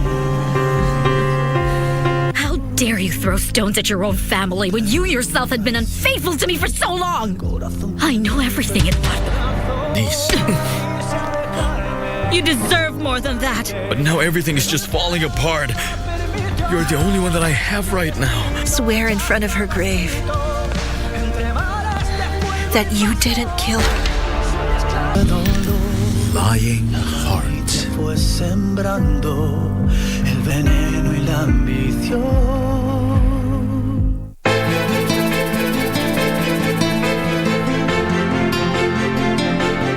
Huyu mtoto sitaki atoke kwa hii nyumba bila ya ruhusa yangu. Mimi lakini mbona umenuna? Kwani hujapapenda? Muona babake Maya? Sasa huyu amkuja kutugombeza sisi kuhusu Bingu. Yeye ndo amelala na yeye ama ni sisi? I need you to testify. Sorry, I cannot do it. Usipoishughulikia upesi itakuua.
Welcome back to the program. This is still Good Morning Kenya. Time for our second conversation this Tuesday morning.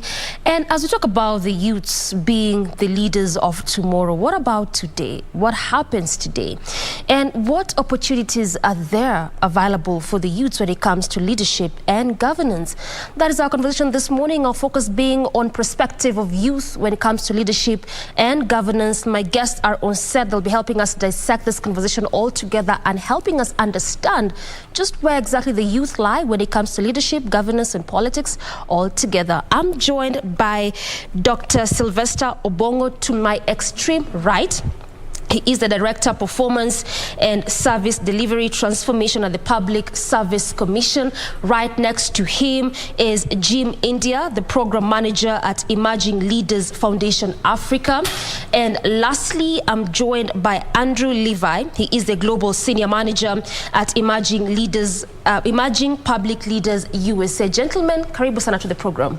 Let me start with you, Daktari. This is actually different entities coming together to form the Public Service Emerging Leaders Fellowship.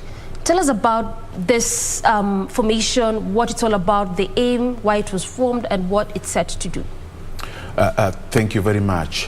What is emerging is that any organization worth its salt must deliberately develop its leadership.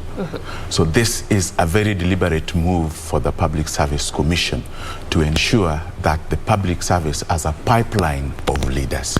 We are doing that in collaboration with private sector partners because the public sector does not exist in isolation.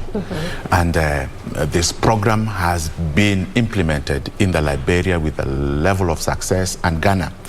But we have contextualized it to the Kenyan situation, where we are actually selecting from among young public servants who have served for 1 year and less to take them through a systematic and a deliberate leadership program that will ensure that they are ingrained in values of public service, that they are leaders who are citizen-focused, that they are leaders who are citizen-oriented and service delivery focused. So that, for me, any organization worth its salt for continuity must deliberately develop its leadership. All right. You'll be chatting out 50 youths today because that event is going to be taking place today. What are you seeing in mind in terms of the kind of impact these young leaders are going to have in the society? Jim? Thank you. So at Emerging Leaders Foundation, for the last 10 years, we have been in the business of training, supporting, and particularly mentoring young leaders from across the country in different sectors. And until very recently, we started this partnership with our partners from Emerging Public Leaders in the US and the Public Service Commission here. Our interest was how do we then support young people who are within the public space, because we have a huge number. The public service in Kenya has, for the last about 10 years, been really bringing in a lot of young people through internship programs and retaining quite a number of them. But over time, our interest is in the event that we have a huge chunk of the civil service who are actually going to exit the civil service, are we preparing young people to actually take up leadership at that particular time?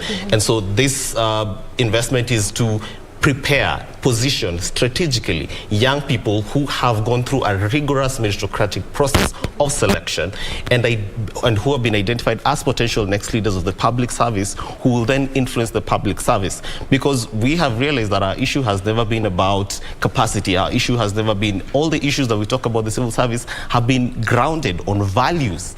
And that is our interest, raising values-based leaders at the end of the day. And so the 50 of them are going to be trained for a whole year.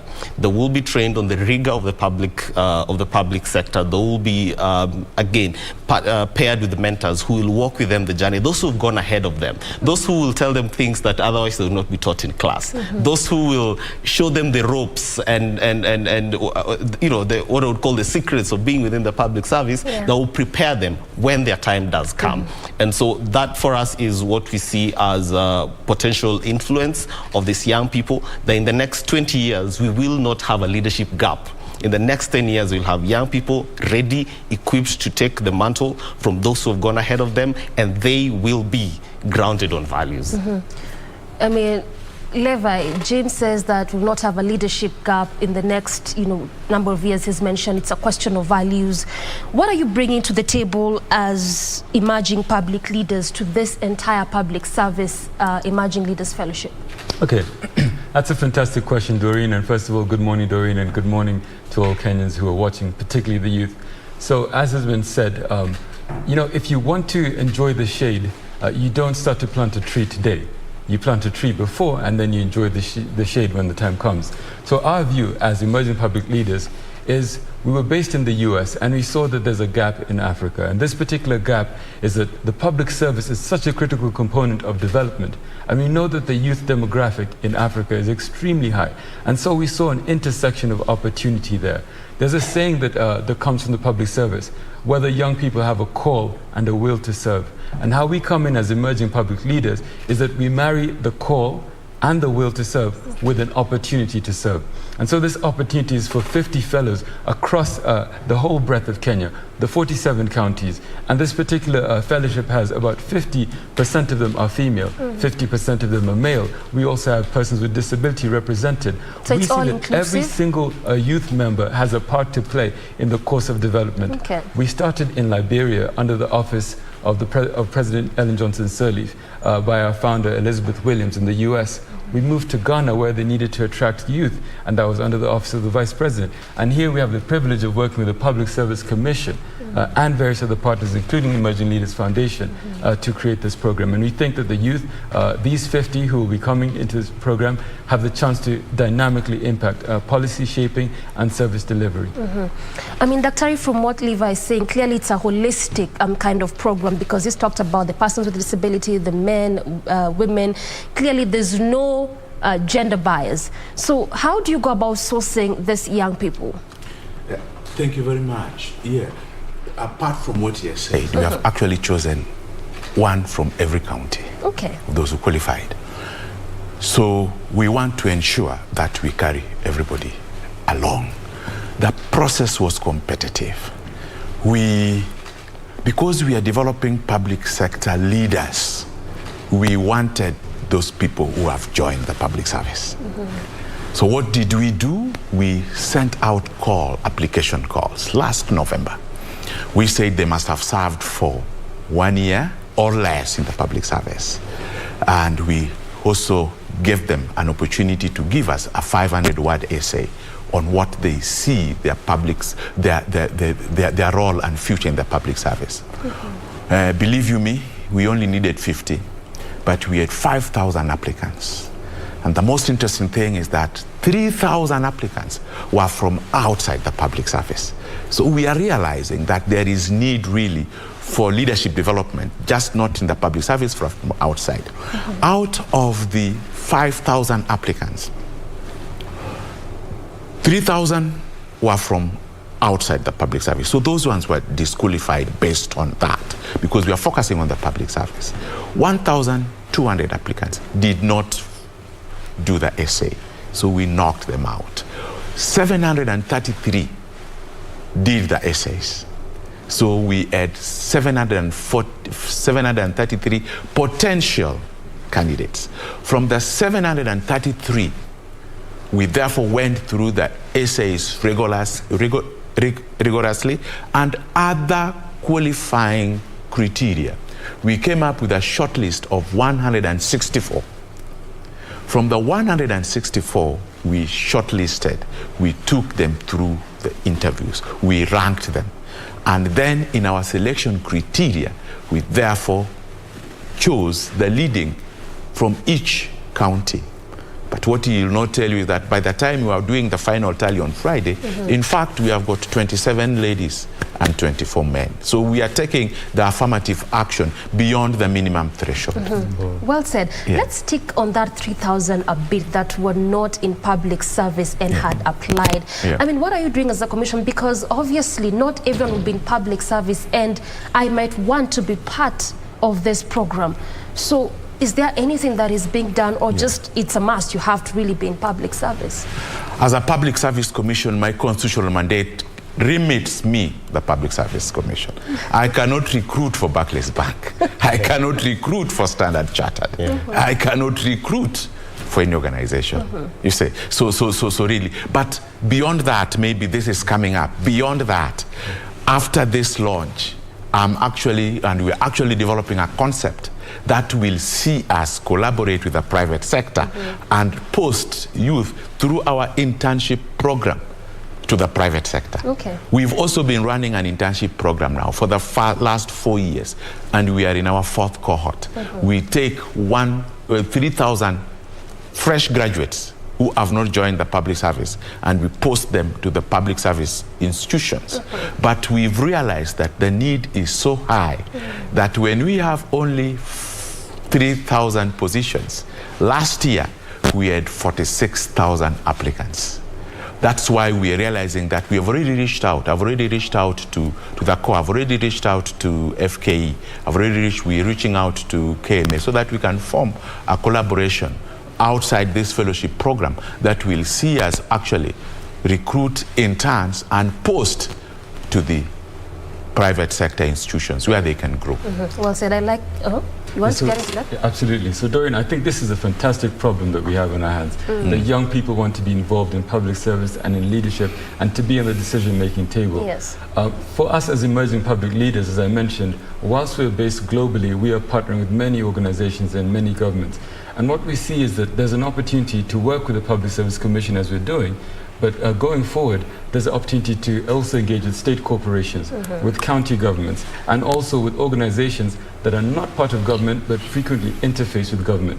So we see that as also another aspect or an avenue for us to pursue going forward. And I think these young people should be happy because in due course, at least they know that their concerns are on the table and we actually want them to make a difference. It should not be lost on us also that it's individuals such as Tom Boyer, who only at the age of 29 designed the US airlift to go and send at least 81 students to go study in the US. One of those students became a Nobel laureate, Wangari Maathai. So what we can say is that the young people deserve to be here, and it's our job and the job of many other stakeholders to create these opportunities, as Emerging Leaders Foundation has also been doing. Yeah, and I think what you're saying about the 3,000, and we thought that was an interesting statistic, that a majority of those who are looking for opportunities are outside.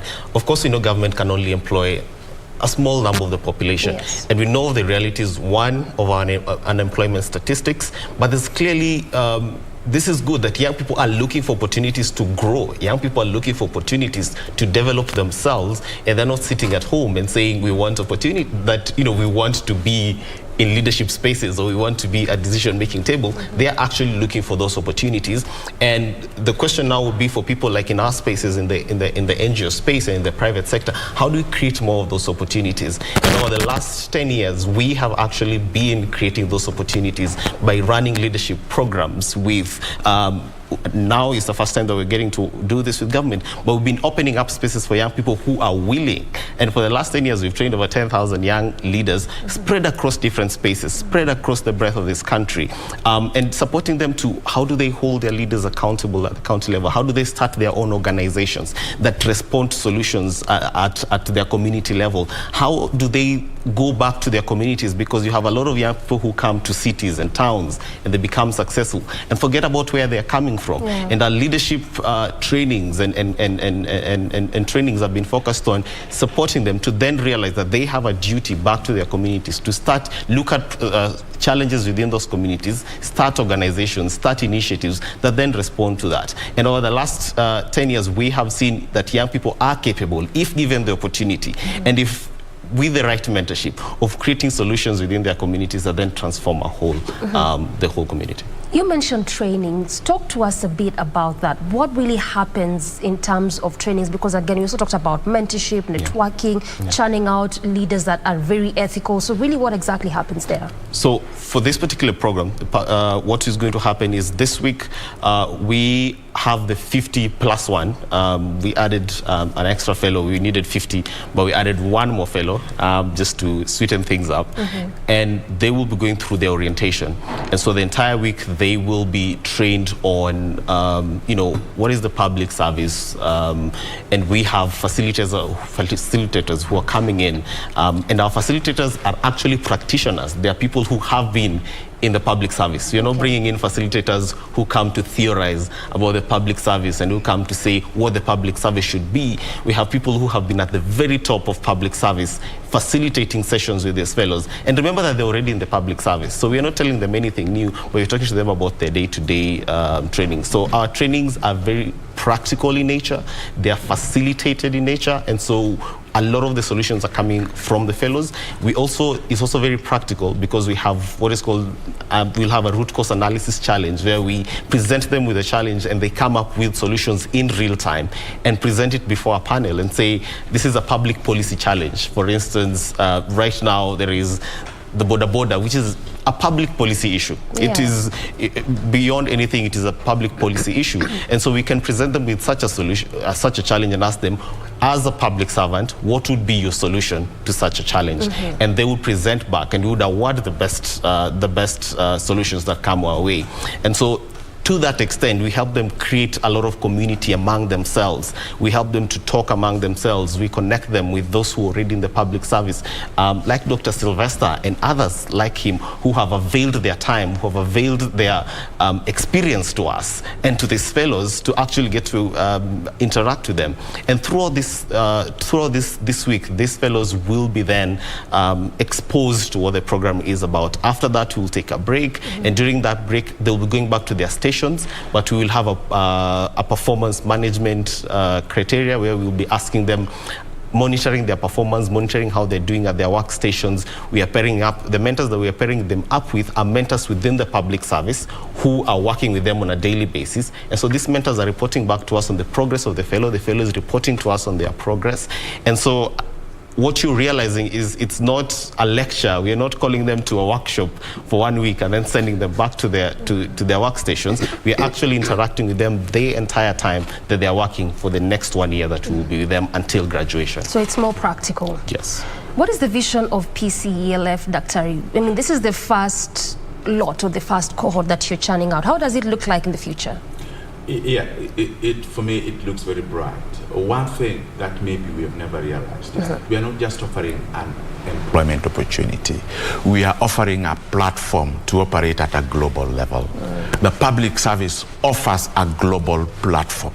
And for me, that is what excites me. The curriculum we have put in place takes the fellows through a systematic development stage. It takes them through the public sector at times is a very complex organization to understand. It has got different ministries, it deals with various issues. If you are in the Ministry of Finance, you are dealing with the finances. If you are in the Ministry of Foreign Affairs, you are dealing with the outside countries. If you are in internal security, you are dealing with within the country. So a government and all those sectors must come together. For me, this opportunity is not just a mere employment opportunity. So I'm not looking at it as you are only offering 50, but I'm saying that I'm offering 50 an exposure to expand. I'm offering 50 to see things differently, to see things at a country level, to understand how are we as a country developing, where are we coming from. During when I went to first year, there were only 3,150 graduates in Kenya. There were only 2 universities. That has changed. But is the competition any less? No, it was as competitive as it is now. What defines you from an everyday person is your ability to understand your environment and ride on it. The environment is extremely competitive. We are training and exposing these people to understand where is the government going and where are we leveraging. At the very best, the government is a facilitator of the environment. We want them to understand that in their positions, we expect them to be innovative, come up with extremely innovative solutions to all the issues that come up. We want them to think not only outside the box, but without the box, because that society has changed with globalization, with ICT spreading across. We are operating at a completely different environment. But the biggest challenge is that the citizen is enlightened more than ever before. So we want them to be able to interact effectively with the citizens. We are preparing them for the public service of the future. We are not in a position where we could say, maybe at independence, that the government has decided. Currently, there is a lot of these things of public participation. But what type of public do you meet? If you don't prepare, and as I said at the beginning, I believe that any organization worth its salt must project its vision in the future and see what type of people or what type of leadership do they need. That is what we have come up with. Yes, at independence, we had Kenya Institute of Administration. But we are saying, yes, it served its purpose at this critical point in time. We are not also ruling out or sidelining the current existing leadership training institutions.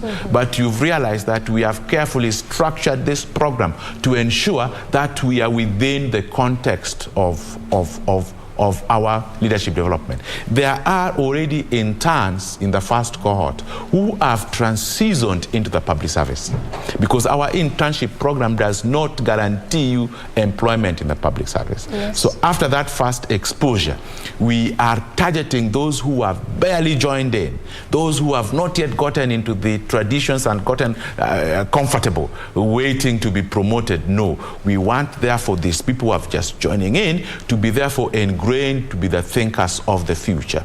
So what we're saying really is that in collaboration with EPL and ELF, we have come together to co-develop a curriculum that will ensure that we take some of these issues into consideration. The public service, one of the things the public service teaches is really patience. It teaches that you join in at a lower level and you grow systematically. The narrative that is really coming up is, especially among the youth, we need to be at the decision table. But when you are at the public service and the emerging leaders, what you are telling them, if you work hard, you will for sure be on that table. If you perform, you will for sure be on that table. But that is not the beginning. Okay. That's not the beginning. Being on that table requires a what? A process. We'll come to that, Dr. We'll come to that just in a bit. Let me pick your mind on just what he is saying, because clearly it's a clear vision. There's exposure, participating on a global network, and really from where you sit, when it comes to that aspect of networking, because it's part of what you're really hands-on, how do you go about this in the program? Thank you. That's a fantastic question. I think, first of all, I just want to say that Dr. Sylvester is right, that we are offering a world-class training opportunity. We have partnered with Chandler Institute of Governance in Singapore.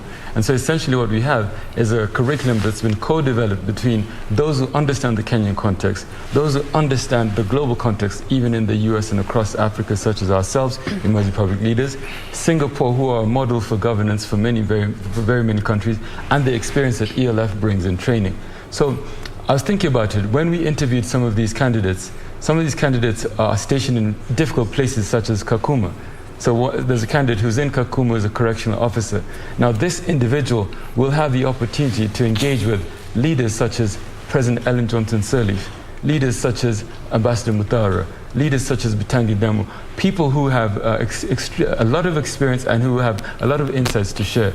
These individuals will focus on becoming more citizen-centric. They'll understand not just what public engagement is, but also how to do it, the various mechanisms for doing it. They'll also understand the distinction between public service leadership and leadership in general, because there are many trade-offs there. For example, making sure that there's enough equity as well as efficiency. And if there's anything that one considers, a lot of the alumni in our network, and to your question on networking, our alumni in Liberia have gone on to become cabinet ministers. They've gone on to go to missions in the UN and lead them. In Ghana, it's a very similar case. In Ghana and Liberia, our fellows are the ones who helped spearhead the response to COVID-19, and very successfully. So from our context, we see this as an opportunity for our fellows in Kenya to network with people who are not better than them, but who are their peers in every single sense.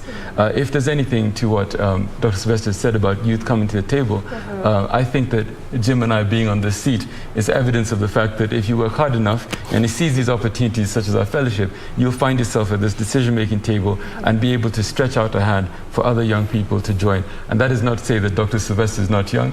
He's a young person, certainly youthful at heart. Young at heart. He's young at heart, yeah. Let's talk a bit about that. I mean, he's really touched big on the networking bit, because I tend to always think all the time, especially when it comes to youth, the aspect of mentorship which you touched on, and networking is always a big issue. Someone said that your network is your net worth. Yes, he's talked about it, but also in the Kenyan perspective, how do you navigate this among this youth that you get to the program? As we've said, in Kenya we define youth as 18 to 35. In many other jurisdictions it is 15 to 24. And so I think in Kenya we have tried to accommodate the youthful at heart in our definition of youth.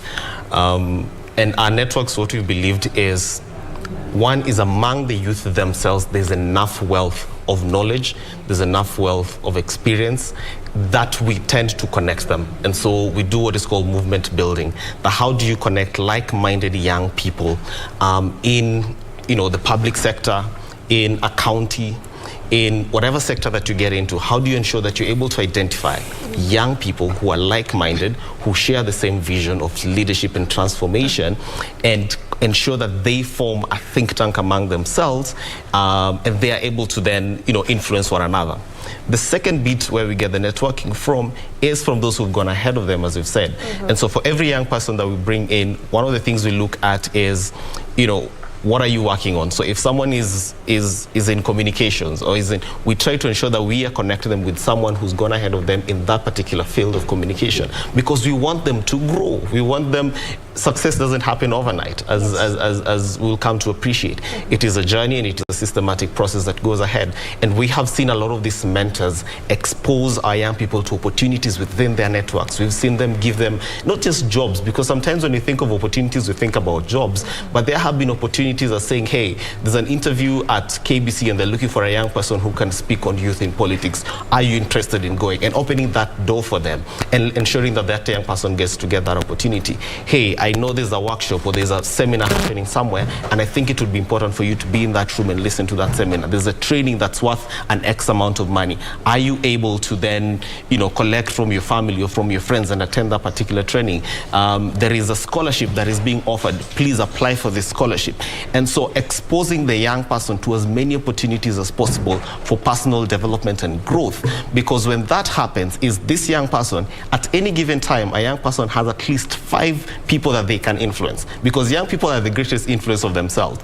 And so if you're exposing one young person to such great opportunities, you're essentially exposing at least 5 other young people to such opportunities, because they're able to influence one another. So that's how we create a network. We create a network by ensuring that we have, within any ecosystem, we have one young person that we can count on, train them, give them as many opportunities as possible, and then in turn, they're giving it back, and there's peer mentorship happening among themselves. Those of them who cannot access, for instance, you're only able to get 50, but as we've said, this 50, we are sure are going to influence at least, at the very least, another 150 young people within the public service. So there's a ripple effect to any kind of opportunity that you give to young people. And as I said at the beginning, young people are capable if given opportunities and if exposed to opportunities at that age. Well said. Let me just hold that thought. We want to take a very quick break. When we return, we're coming back with you to chime into that as we continue this conversation. Time for that break. Stay with us. We come back to continue the conversation.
Mundos divididos por una sombra de traición. I already thought of something that will speed things up. How dare you throw stones at your own family when you yourself had been unfaithful to me for so long? I know everything about Niece. You deserve more than that. But now everything is just falling apart. You're the only one that I have right now. Swear in front of her grave that you didn't kill her. Lying heart fue sembrando el veneno y la ambición. Ngima tega gaska watu tegu, ngima te yatmu bulel dang, ngima te mangue, nyange begi putinai. Lale, can we give again? Lale, Kitwood FM Gigosi. Lale, Kitwood FM Gigosi. FM Gigosi. 98.0 Kitwood FM Gigosin.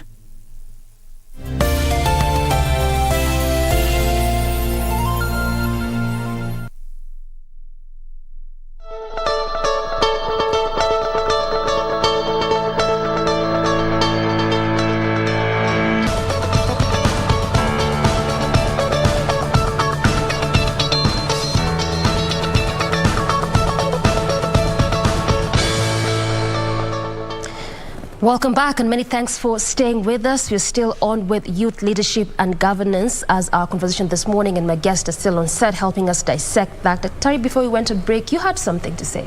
Yeah, I just want to illustrate on the networking and the practical aspect of it. We got the first cohort of interns in 2019. And after my first session with them, I told others that if you'd like maybe to get some of these opportunities, please, you can contact me. A young man contacted me, came to my office. He said he wanted to do a master's. We looked at the available opportunities. We worked with him. I did his recommendation. I contacted the university. The university wrote to me back.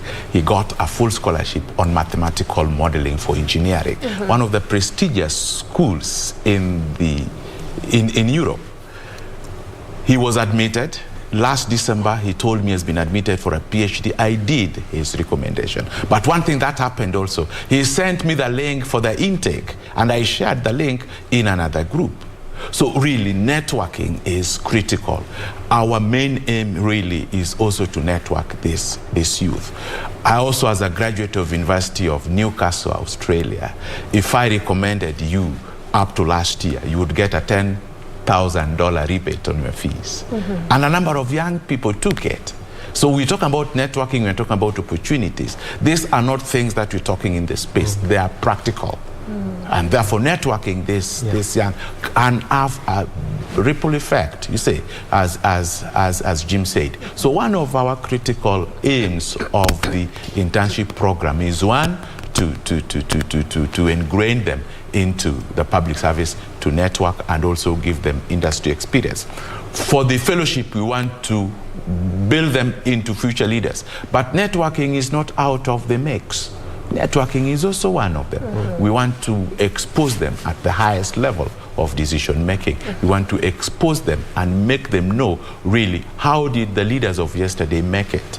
So for me, that is a critical ingredient of our current leadership development program. Well said, well said. And I mean, let me just stick with you on this one, because yes, you're talking about networking, mentorship, very important. But what is stopping young people from engaging in these leadership positions, or even taking them all together without idolizing those that have gone before them? Because you can mentor me, but sometimes I may really not bring out my best because I just want to be like you who has mentored me. We've got mentorship and coaching. Okay. You say, most of the time, yes, if a youth says that they want to be like me, I've served for 31 years in government. But you see, shadowing my path is extremely difficult. I started my career in National Treasury before completely shifting into the public sector policy arena.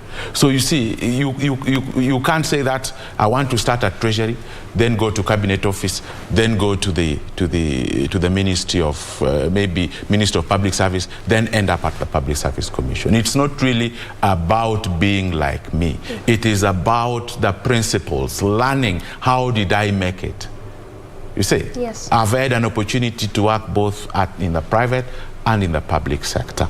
So really, and I understand the youth. When also at my youthful steps, I thought I was extremely educated, having come back with a master's, and I thought government was not paying me much. So I went to the private sector. I went to PricewaterhouseCoopers. But within 2 years, I made a retreat and came back to the government. And really, I think that exposure is important.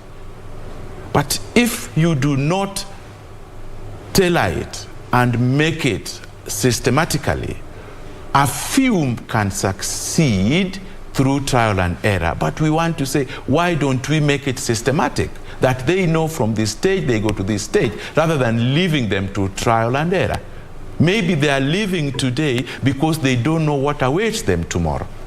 Maybe the people they have interacted with are people who have had a bad experience in the public service. Maybe the people who have made them leave did not really know what is the long-term plan. If you expose the long-term plan, then we are saying that we can have a higher rate of retention. Because I know if I do 1, 2, 3, 4, then I will be there. So that is, for me, that is the path we are trying to chart with them. The public sector is so big. It has got very different people with very different inclination. They might not treat them the same way I will treat them. Yes. But if therefore they happen to land on a person who does not treat them well and then they leave, then we'll be losing. So what we're saying, as part of this mentorship, drawing for them a clear path and coaching, then they might see the end term goal that the government prepares for them. That way, we can be able to retain them. Okay, well said. Do you think that civic education is a deterrent to most of these young leaders or the youth as a whole? Because you can talk about mentorship, the trainings, networking, being in the decision-making table, but is it a missing link? That's an interesting question as to whether civic education is a missing link for understanding these opportunities. I don't think so. Okay. And let me just make a few controversial statements. We are in the information age, and there's no better demographic to understand what is available on the internet than the young people. If anything, I challenge the young people, such as myself, to actually spur civic education themselves. I don't see why they would need to wait for those who are much older. It's an opportunity for them to come forward. And just to kind of touch on something that Dr. Sylvester has said, is that we're not looking to develop scholars, we're looking to develop leaders. And leaders have to have an internal grit. They have to understand what it takes to actually lead in the public service or even outside of the public service. Leadership is also idiosyncratic. You have your own personal journey towards leadership. You heard Dr. Harry say that he went through PwC and through many government positions and through University of Newcastle. Myself, I went to Cambridge University, I went to Oxford University, I then went to PwC and McKinsey. I then did a tour through government. I spent time in Kipra, I went to CMA. And now I'm supporting government. But those are personal decisions I have made to see where I can fit in. If one door doesn't open, you open another. You find another window to get into government or to support government in some way. So I think whilst the civil society and civic engagement is very, very important, I also think that the youth have an opportunity to lead in that respect as well. I mean, we talk about emulation, we talk about the mentorship, which is very important, because part of what I got from you is that you're really hands-on and big on mentorship. And again, this is one of those things that youths, just from a broader perspective, they tend to lack the aspect of mentorship. But coming to you, Jim, do you think that the youths, particularly in this country, have lost faith in their leaders? So just to piggyback a bit on the question around mentorship, the delicate balance of mentorship is always, overcoming the attempt to create your mentee in your own image. Okay. A lot of times a mentor wants to create a mentee in their own image, and so you want this young person to be like you, and that's for God. God is the only one who creates us in his own image. The rest of us, we can only try to show a path and show a direction that young person needs to take. On opportunities, we have done a program with the Ministry of Youth where we'll be going to a lot of spaces in this country, especially in informal settlements and in rural villages, to hold town hall meetings with young people. And what we've done is, any place that we go to, we bring help alongside us. We bring, any financing opportunities are there within government, any loans that are being given. We bring as many government institutions and the non-governmental institutions as well to these places. And anytime we're talking and you're saying, oh, by the way, if there's any young person here who has cleared Form 4 and you want to continue with your education, there's a help desk right outside this hall. Please go and register with them. They will give you a loan. When we've taken that practical approach, you've realized that whereas we assume that a lot of this information is readily available and people should know, the reality is a lot of young people do not know because they are buried in hopelessness. There's a lot of hopelessness in this country, and particularly among young people, because you grow up in an environment and sadly that environment shapes your mind and your attitude. That environment shapes who you become. And so if you grow up in an environment where everybody is hopeless and nobody sees anything positive positive around them. Nobody sees any opportunities, and people keep saying the government has forgotten about us. You know, your paths are already defined for you in that particular culture, and that is the reality of so many young people across this country. And so a few who live in Nairobi have the luxury of saying, you know, we know where these things are, but the reality on the ground is very different. And so we have to take the deliberate approach in some of these communities to actually go in and say, here are the opportunities, please take them up. And some of them have gone ahead and taken them up, and support them on that journey, because again, where they have grown up has defined who they are. But have young people given up on their leaders? To a large extent, a lot of young people have. To a large extent, because I've said, there's a lot of hopelessness. If you walk into so many communities, the realities that you have in your house and in your neighborhood, a lot of people do not have those things.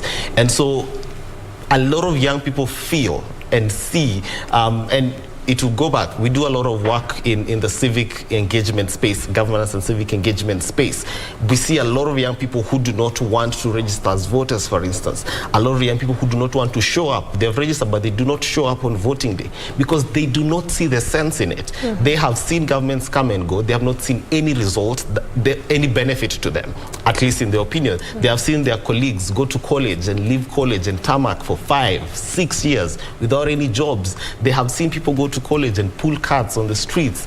And so there is really nothing for them to look forward to. And so there's a sense of hopelessness in a lot of our communities. And I think that's why when we keep saying that we are targeting 50 young people, we are targeting 100 young people, the idea is, how do we restore this hope among them? How do we ensure that if we are able to influence this 50, they're able to go back to communities and influence the others? Because that's the reality in many communities. All right. A majority of young people are hopeless. I think I've counted the number of times James has mentioned that word in his response. And he's also talked about even the fact that good number of young people do not even want to register as voters. On that IBC report, it showed that this was their biggest target, but that didn't happen. In fact, IBC came out to say that for those aspirants or those vying for different elective positions, if they're targeting the youth, then they should look for other alternative. Is it a question of vote of no confidence towards the leaders or amongst the youth themselves? Because we keep saying that, anyway, change begins with you and I. So if I don't make a step, what exactly will happen to me as a young person? In government, we hold a lot of workshops. And the very first thing we do when we go for a workshop is expectations. One of the most critical things we've realized that we've not managed the expectations of the youth. From the word go, why do they go to a university? We've not managed their expectations. And we've not guided them well. During the first cohort, I did interviews for interns in Western Kenya, Vihiga, Kakamega. At the end of that process, I was extremely saddened, but also very happy, because I realized that I was at times interviewing first-class aeronautical engineers who are telling me that maybe they have not been placed. But I was also pleasantly surprised that the very bright students have actually found something to engage themselves in. I found a biomedical technologist who knows the trend of medical research, who knows the current trends. But this guy, having done his last attachment at Cambridge and was not absorbed, very quickly went back to Muhoroni and enrolled himself in a metal fabrication course for 6 months. By the time he was coming for the internship interview, he told me, he showed me photos of the gates he had done and told me he was doing very well. He had 2 dairy cattle, he had a farm. And I asked him, man, with all these things, why do you still want to come for the internship? He told me, I am still interested in medical research. I am not going to leave my industry. And I found a number of those extremely entrepreneurial fellas. I found a lady from Busia who told me he got watermelon from Bali and pineapples from Busia, and then got a hand-cut guy to sell them in some local market. I was extremely impressed. I got a lady in Vihiga who did education and told me she gets mutumba. She gets mutumba irons them, cleans them, and then supplies them to the teachers at the local. But I also got a group of people who told me, you know, there's no work in government. I've just been applying. I've never been a call for an interview. You see, in this government, unless you know somebody, nothing can happen. I did not take that type. Those who were engaged, I took. What we are saying is managing expectations. And I think maybe through our schooling system, we've not managed the expectations well. We need to do something and tell them really, what are we especially doing in expanding education space? It is better to have, as a country, to have unemployed youth than to have illiterate youth. They are more useful to the economy. So for me, education expansion, yes, to an extent, we needed to have also thought about expanding our industry and absorbing them. But to a large extent, I think we need to manage expectations. Even those who we end up taking will tell you that, ask them, where would you like to be in 5 years' time?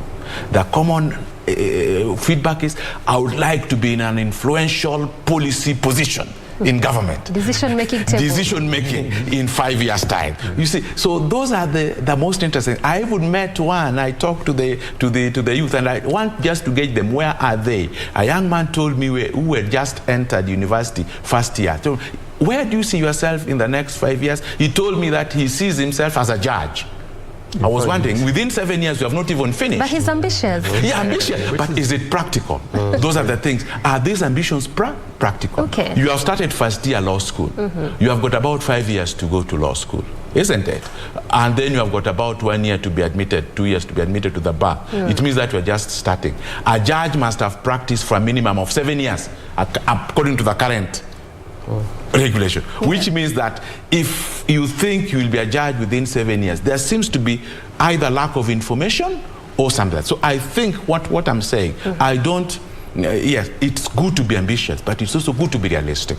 And I think, Doreen, really just jumping onto the point that Dr. Sylvester's made, is that I think sometimes we have a challenge with perspectives. So for young people, I think where the hopelessness comes in is when you look at leadership and opportunity as a zero-sum game. When it's zero-sum, you say that it's either old people or young people. But really, there's been a shift from that. It's not about a zero-sum game. It's really about what's called intergenerational co-leadership. So how can I be at the same table as Dr. Sylvester, as we're doing right now? Not how can I eliminate Dr. Sylvester from being at this table so that I can take his place. Because let's be realistic. If I challenge Dr. Sylvester in that way, he's likely to pull back. He's likely to close the door for me. But if I say I simply want some room and to join you at the table and to work together, I think that's a perspective that changes. Now, another thing around perspective is that I know individuals who have started as cleaners, who have gone on to work in nursing homes, who've then gone on to secure PhDs and go to some of the top schools, Harvard, Yale, etc. And why do they do this? What I'm saying is that some of these individuals, despite their education, they took up opportunities to work in very menial jobs. And over time, they proved that they have the attributes that may not be technical, but may be professional. So punctuality, presentation, delivery skills, communication skills. So all of those are means of opening up opportunities to be at that table when the time comes. Okay, speaking of old people and young people, just drawing from what Levi has said, and let me come to you, Jim. If you can remember in 2018, when the president appointed the former vice president, that was Mudi Awori, to the position of chair of the sports board fund, it caused an uproar amongst Kenyans. At that time, he was 91 years old, and the question was, if he can do this, where does this leave the young people? The president was very categorical. He said that it's because young people who had been put in that position could not stop or curb the issue of corruption, a bit of theft, and so he thought the older folks were better placed. So aside from ideas, passion, zeal, what can young folks bring to the table when it comes to leadership? That's a good question, and it puts me on the spot on that. Yeah, as a young person. As a young person. One of the things that we must appreciate, the conversation in the country has always looked like we're pitting, as Andrew was saying, we're pitting young people against old people against young people. And so constantly when the president makes an appointment, you want to look at what age what's the age of that person. One, without looking at what's the experience level. Yeah, because their level of experience, they're bringing a value to that particular position that they've been appointed to. All right, and so then we also have to look at, and we also cannot generalize, because I've also had this thing of people saying we have given some young people opportunities and they have gone ahead and disappointed us. The counter is you've also given a lot of old people opportunities and they have really disappointed us. So the whole question of disappointment and corruption and embezzlement has nothing to do with age. It has nothing to do with whether you're old or young. It's just a values issue. If you're a corrupt individual, whether you're young or old, you are a corrupt individual.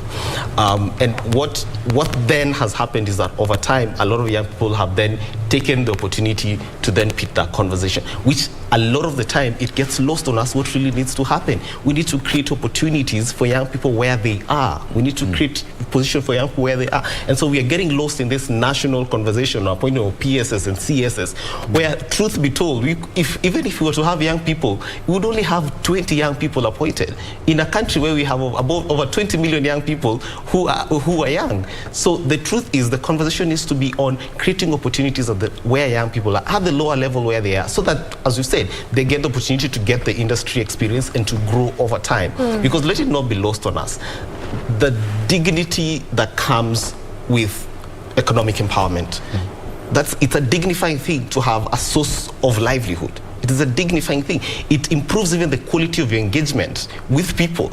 It improves the quality of your engagement in conversations. It improves even the quality of decision making at the ballot. If you have a source of livelihood. If you do not, then it means you're susceptible to bribery. You're susceptible to a 50 bob in exchange of your vote. But if you have a source of livelihood, then you can overlook that and you can stop talking about issues and say, in our community, we actually need water. That's what we need, and that's why we're going to vote for you. So what young people bring to the table for me is they bring their youthfulness and vibrance. I just want to emphasize on that. Yes. It's taken us 2 years to contextualize this program to the Kenyan context. Jim, Andrew came with the idea of that youthfulness, but we sat and discussed. At the Public Service Commission, I joined the Public Service Commission in 2016. My first responsibility was to set up the research unit, research and policy analysis unit. The position of a director is only one, but in the research and policy analysis unit, there are 4 positions for entry researchers.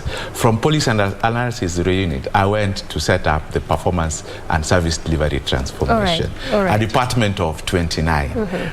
The position of a director is only one, but there are 14 entry positions. You see, so what we're saying really, there is value in working together. So the issue is not that Sylvester exits, I want to become a director, but is there value in the creation? So what would you rather trade on, 14 positions or 1 position?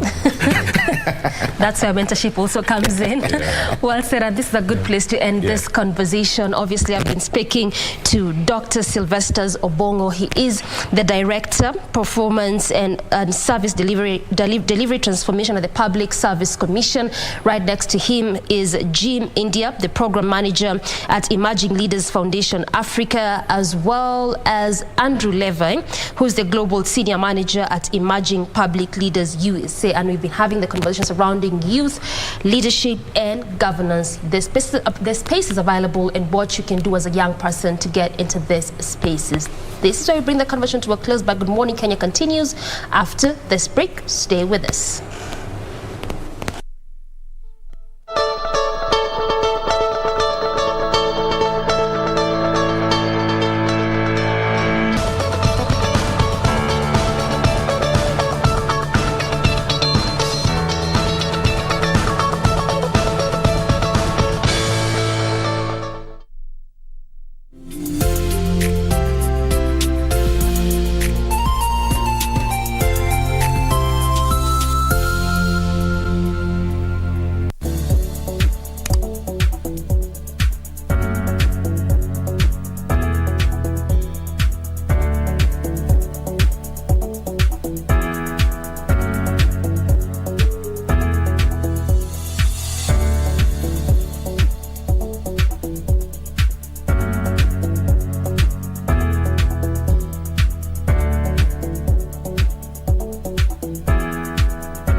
Kujisumbua na tangawizi ambayo haitakufaa na lolote. Nakuwa unapata sauti yako Sasa utanisikiza au? Korogwe na watu.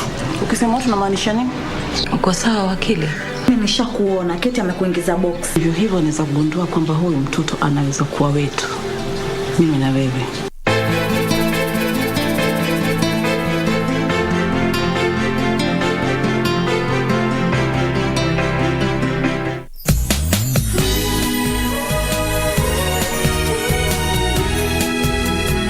You think I'm taking it well that she said now? You think I'm happy now? No! Mom! This isn't true! You're lying! Jesus, say something. Has anyone here seen Pinky? I looked everywhere, but I found nothing. You file a report for a missing person. In situations like this, odds are your sister's no longer alive. I'm afraid Pinky might have killed herself. Shannon! Shannon!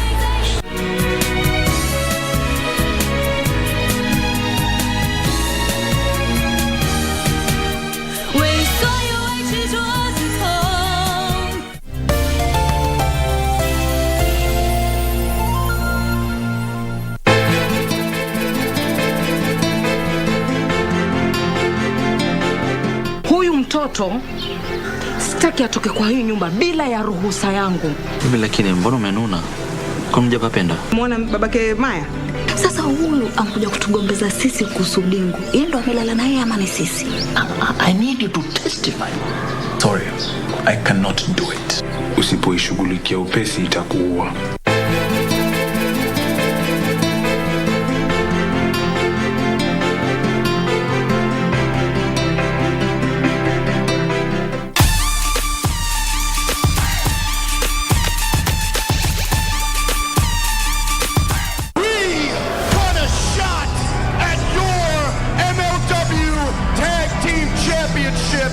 Because we are Dynasty! We accept your challenge, but there's one stipulation. This match is going to be a ladder match. It's the most dangerous, the most deadly style of match in wrestling. I think that it's time that we give Brian Pillman Jr. the chance to shine. I want to give him this opportunity to be in this match. I'll make the Hart family proud, and I'll make my father proud.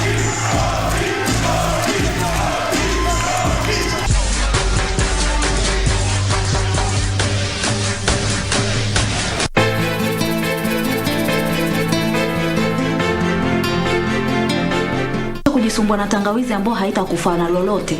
Nakuwa unapata sauti yako Sasa utanisikiza au? Korogwe na watu. Ukisema watu unamaanisha nini? Uko sawa wakili? Mimi nishakuona Keti amekuingiza box. Hivyo naweza kugundua kwamba huyu mtoto anaweza kuwa wetu. Mimi na wewe.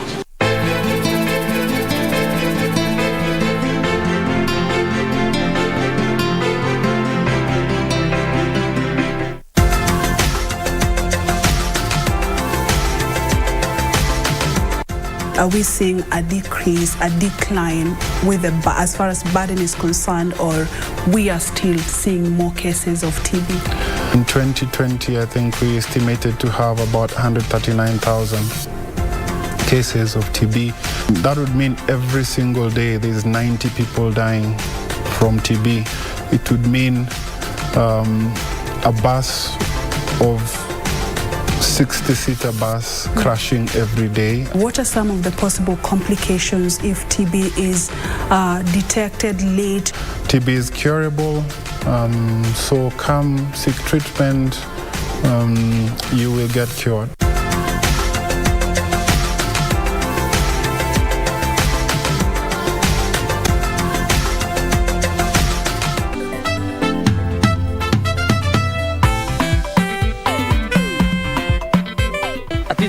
Kwani unatumia mapua kusikia?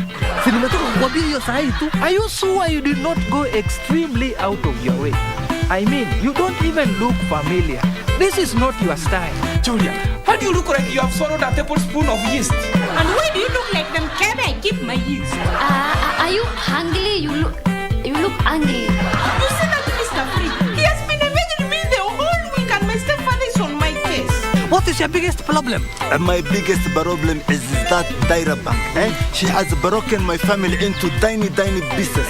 That is your family's problem. I am asking about how you, Fana. What is your biggest problem? And Auntie Bella, where did you get all this money from? Mr. Farid, I have my own ways.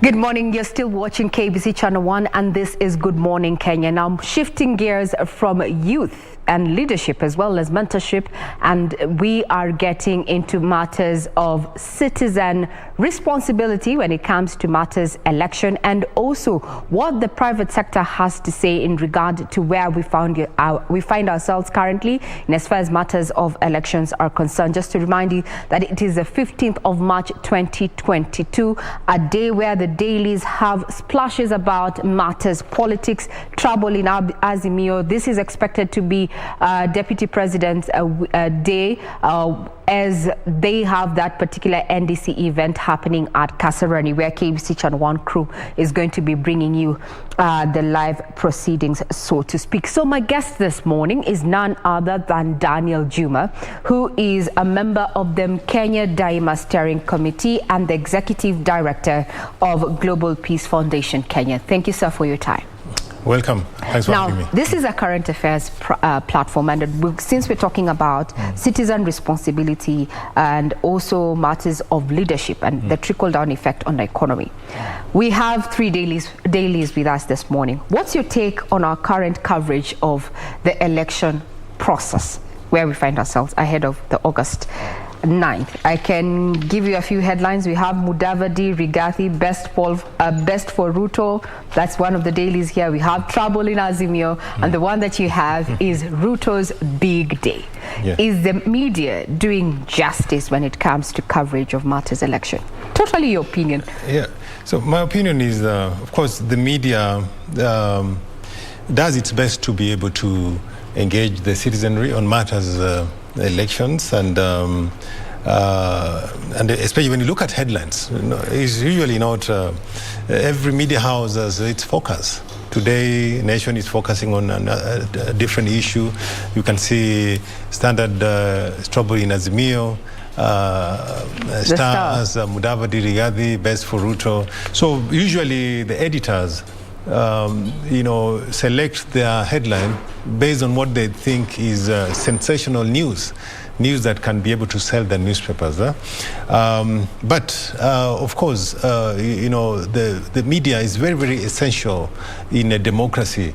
Actually, free and fair press is an essential element of democracy and governance. And I want to encourage our media to continue, especially speaking truth to power, asking the hard questions, and most importantly, setting the tone. Sometimes we get lost on issues, and especially now that we're going through the elections, the most salient issues get lost somewhere else, in the euphoria and in the sloganeering. So it is the responsibility of the media to steer us back into the most important path whenever we get lost. For me, as someone who has been involved in matters governance for a long time, I believe that elections and of course governance is about the people. It's about service delivery. Running for an election is offering yourself to serve the people. You understand? So the most important leadership should be the people, and it should not be about the individual who is running. It should be about the people. So when people vote and when people take part in elections, they should be taking part and electing those leaders who will best serve their interest and not the opposite.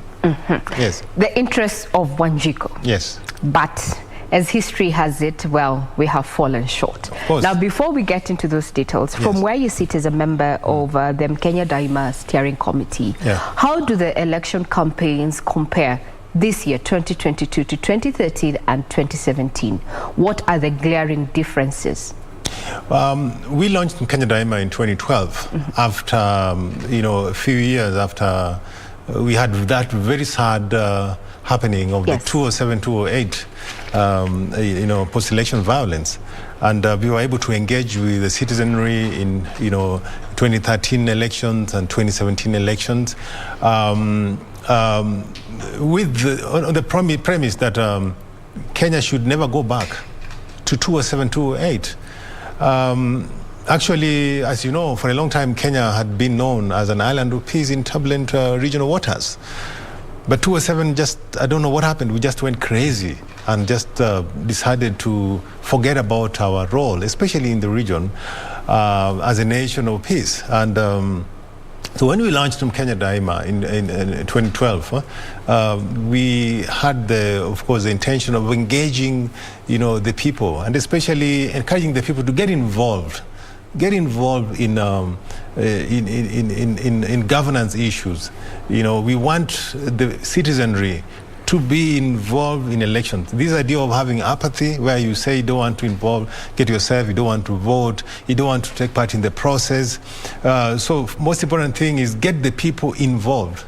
And when they get involved, let them understand why. Why, for example, do we go for elections, for example? Every 5 years, the Constitution dictates that we must subject ourselves to the elections.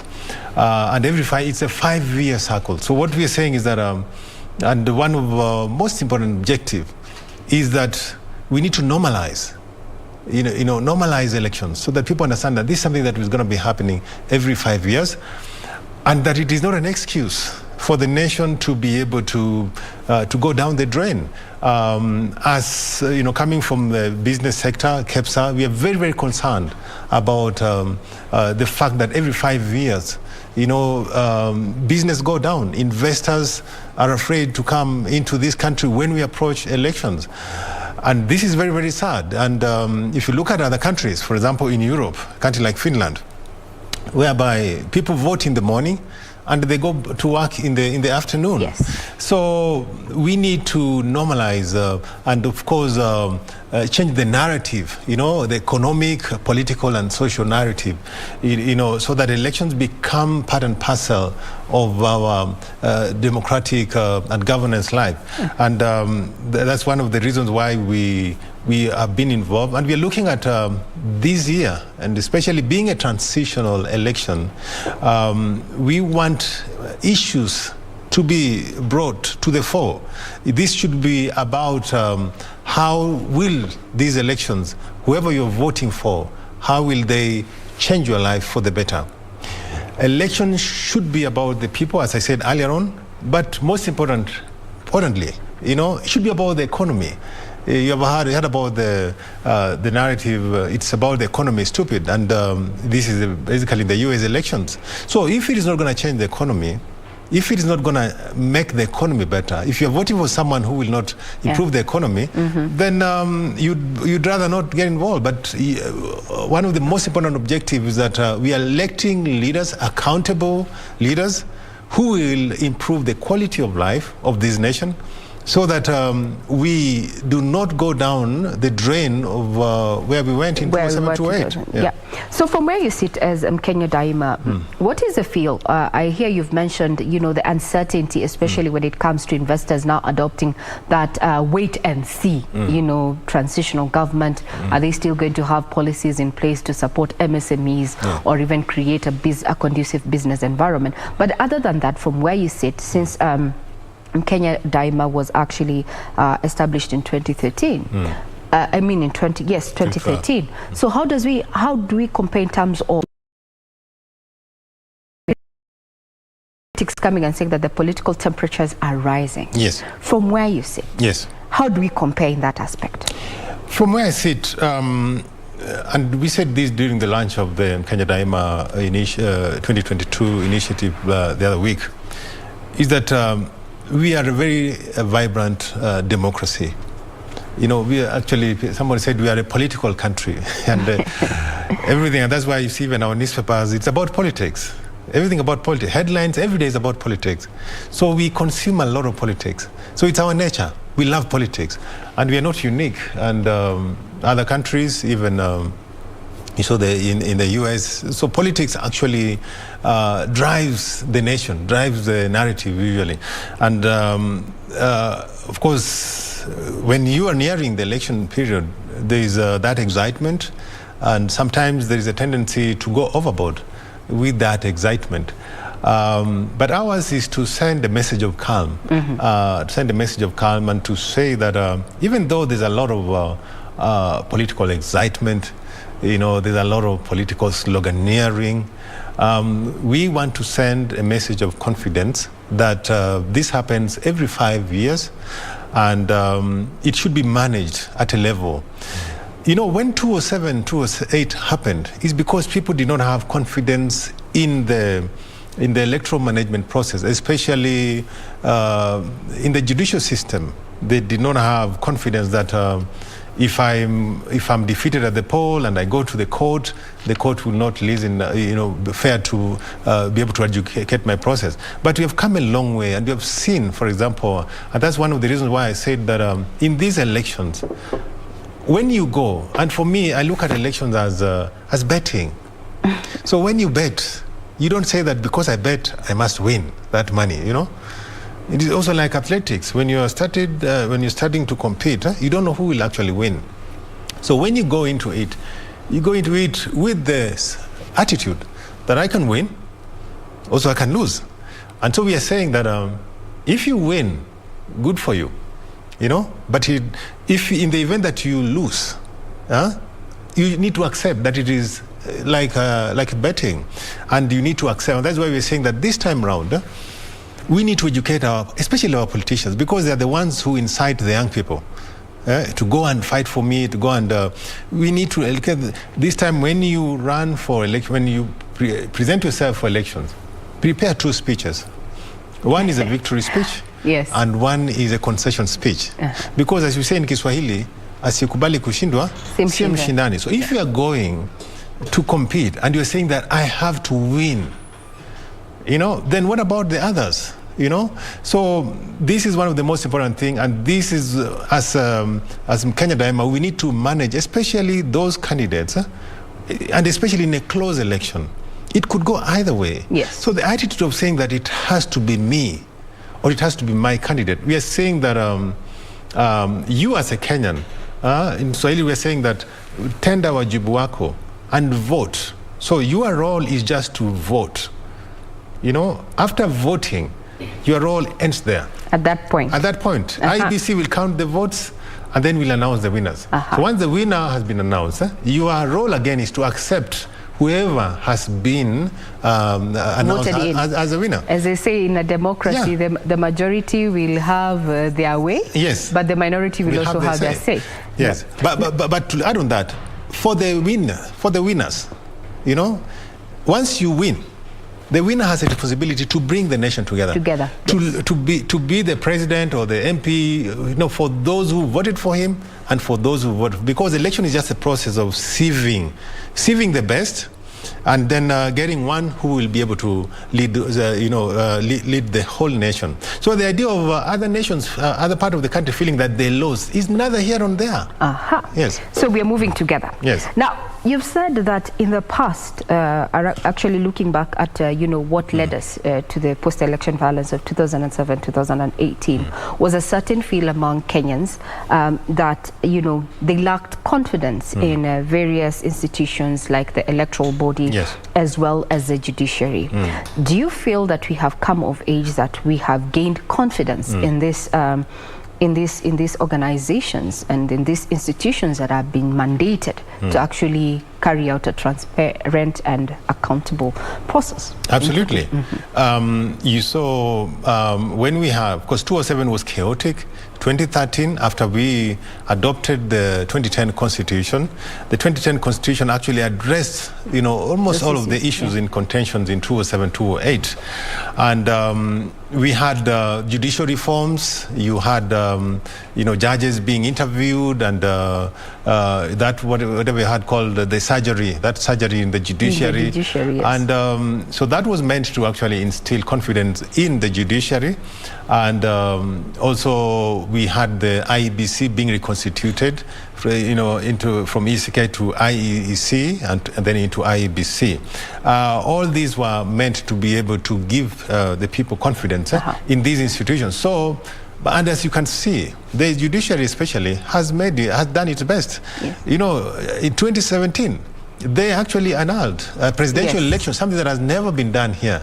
So anybody who is doubting that our institutions are not fair, cannot, stand on principle, they got it wrong. Personally, and from the part of Kenya Daima, one of the most important things that we're saying is that let us nurture these independent institutions. The IEBC must be supported so that they are able to deliver free and fair and credible elections. The judiciary must be supported so that in the event of disputes, they can be able to adjudicate, so that we remove the responsibility of fighting for free, fair elections from the people. The people have voted, they've done their work. And the people have also done something more important. We pay taxes. So we are paying taxes that are paying salaries for IEBC. We are also paying taxes. We are paying salaries for the judges. Yes. So the judges should need to do their work. So when there is a dispute, let them handle these disputes credibly in a manner that will get the whole nation behind the decisions that they make. So that's why I'm very optimistic that because we have a free and independent judiciary, because I believe that the IEBC, especially after the recent constitution, they are independent, that they're going to manage these elections in a manner that will give confidence to Kenyans to be able to accept the confidence, the result of the elections. So in moving forward, Kenyans have no reason to doubt these institutions. The institution, the fairness. These are Kenyans. And by the way, running these institutions is never an easy job. You can ask anybody who has been at the IEBC. It is never an easy job. It's a very difficult job. But one thing, also you need to know that even when people complain about rigging elections and what, do you know that usually, most of the time, it is the candidates. It's the candidates who mess up, They want to be able to manage, the agents. They're the ones. Usually, it is not the IEBC who make mistakes, but it is the candidates who want to have an advantage, especially in their strongholds. So ours is to be able to especially encourage the candidates, the politicians, to abide by the Chapter 6 of the Constitution, to abide by the Electoral Code of Conduct. Look at who bribes voters. Who bribes voters? Who organizes chaos during election? It is the politicians. So the IEBC, they are in a very difficult situation. So ours is to support them. The politicians must support them. The citizenry must support them. And as a nation, one of the most important things, and this will determine whether we are at peace or not, is that Kenyans must accept that their role, wajibu wako kama Mkenya ni kupiga kura, vote for the accountable leaders. And after voting, you tell the politicians, I've done my part. Sasa, whoever will not accept the verdict of the IEBC, you go to court. That way we are able to move on. We can have business continuity. We can avoid problems, moving forward. Yes. Yeah. So the voter to do their part, and it ends at the ballot box. At the ballot. At the ballot. Everything is talking about the voter, Juma. Yes. Looking at the last statistics that we gathered from IEBC on, the rollout of voter registration, we saw that they did not meet their target. And there's been a question about voter apathy, especially among the youth. Yes. As in Kenya Daima, what role are you playing, to ensure that, at least the youth come on board? Because what is different in 2013, 17 and 2022 is now that the youth now have become the target. Yes. You know, for vote, the voters' hunting ground is within the youth demographic. Yes. Yet they did not register as expected. So Yes. what role are you playing to ensure that they come on board actually and take part in their civic right? In 2017, we ran a campaign called Kagua Kabla Kuchagua.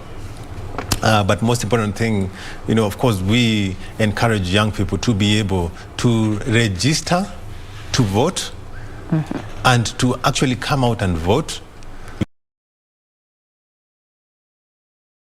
accountable. That is the most important role for the young people. Of course, one of the most important things that we do, of course, as an advocacy organization, is to encourage, of course, you know, young people to come out to vote, but also to work with these agencies like IBC, government, the issues of IDs, so that more young people can be enabled to have IDs and can be encouraged to go out there and vote. But for one of the most important things that I'm looking at the future, I'm looking at us, even as a nation, being able to innovate this thing, because voter registration, as we know it, you know, other countries, even you have an ID, you can go and vote. And I'm looking at a future whereby any Kenyan who has an ID can actually go and vote without having to again register, you know. So if you have an ID, so that registration, the national ID registration system, can as well be used, you know, for as an election register. So these are the kind of innovations I think we can use in future to avoid these periodic, yes, and having to waste billions in going through another process of registering voters. Yet you know very well that even if you are registered as a voter, if you don't have an ID, you can't vote. So the most important thing is have an ID. Once you have an ID, so in future I think legislators can change laws to enable anybody that have an ID. We can say that if you have an ID, you actually qualify as a voter, and you should be able to maybe vote. That's what the government was intending to do with the rollout of the Huduma number. The Huduma number, yes. But we're waiting to see. There's been a lot of controversy around that area. Now, still talking about, you know, looking at the voter, because as you say, their role ends at the ballot. Yes. But then who are we voting?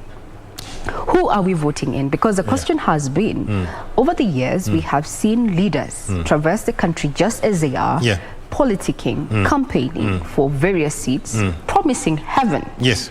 But when it hits the ground and things it becomes a reality, they're nowhere to be seen. The issue of responsibility, from a voter point of view, what would be the ideal manifesto that a voter who is seeking to actually elect either an MCA, an MP, what should they be looking out for?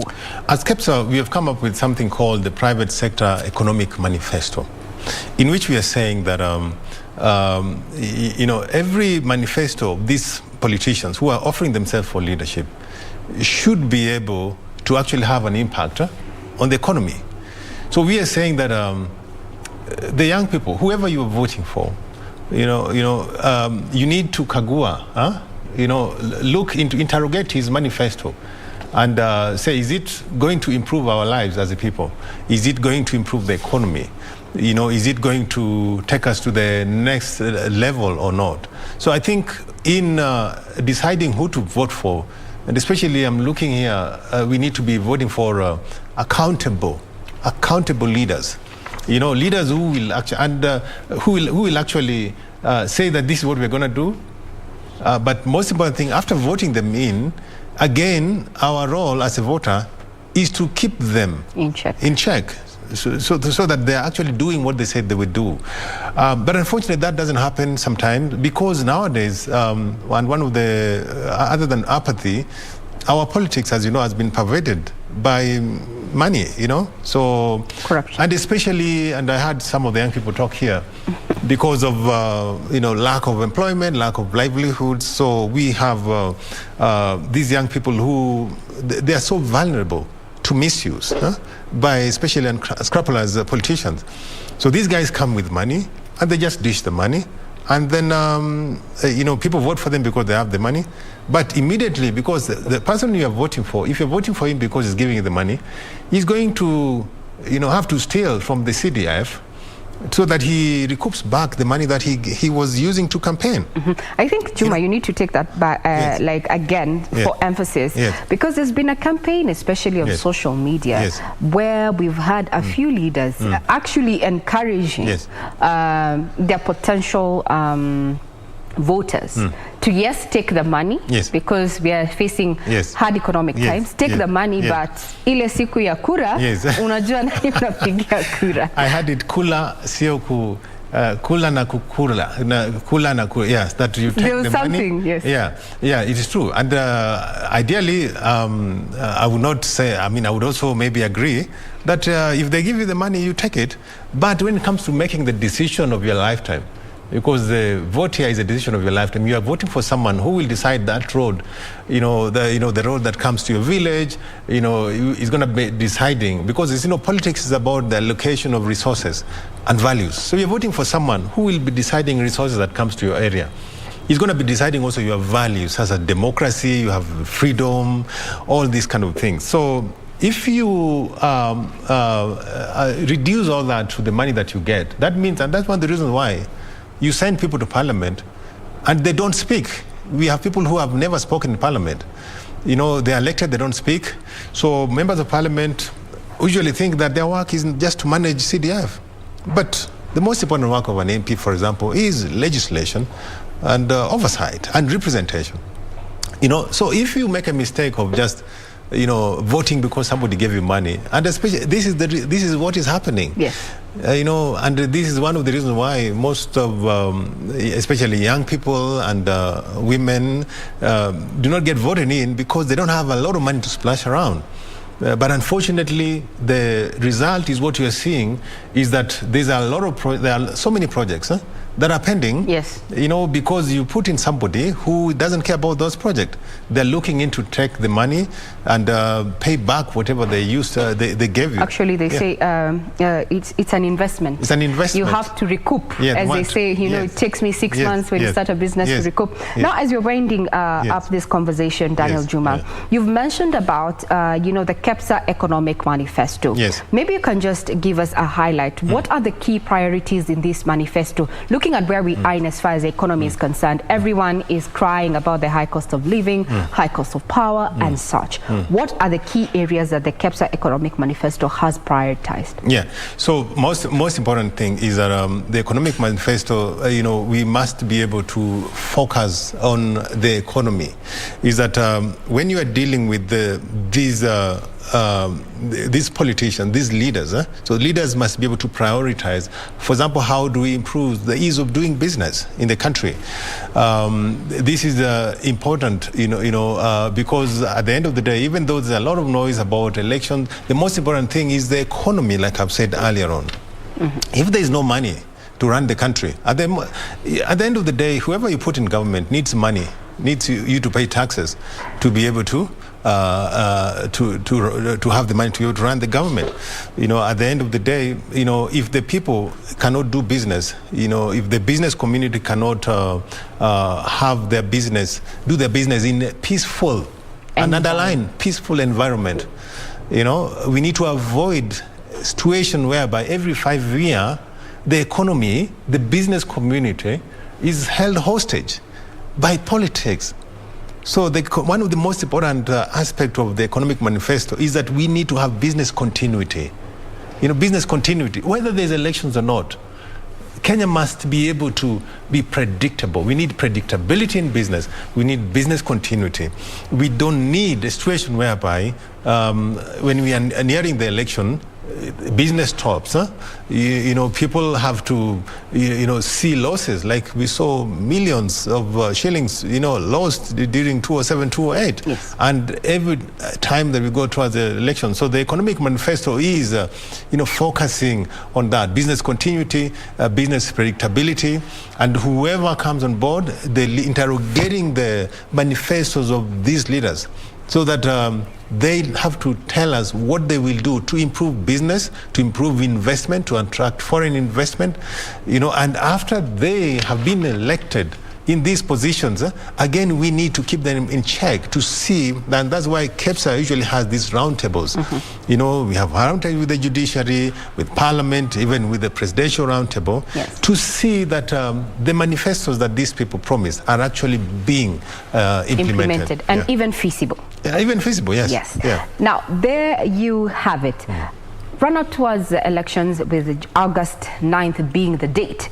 We've been talking about, the role of Wanjiku when it comes to electing those leaders. We have been speaking to Daniel Juma, who is Executive Director of Global Peace Foundation Kenya and also a member of Kenya Daima Steering Committee. Take home is Kagua Kabla ya Kuchagua. Please see those leaders, see if they have delivered before. And if they haven't, you do not need to give them another opportunity, as a taxpayer. Well, you're watching KBC Channel 1, and this is Good Morning Kenya. I have been your host, Regina Manyara. I leave in the able hands of Safine Chen as she takes you over onto Martha's News Check. Do keep it right here.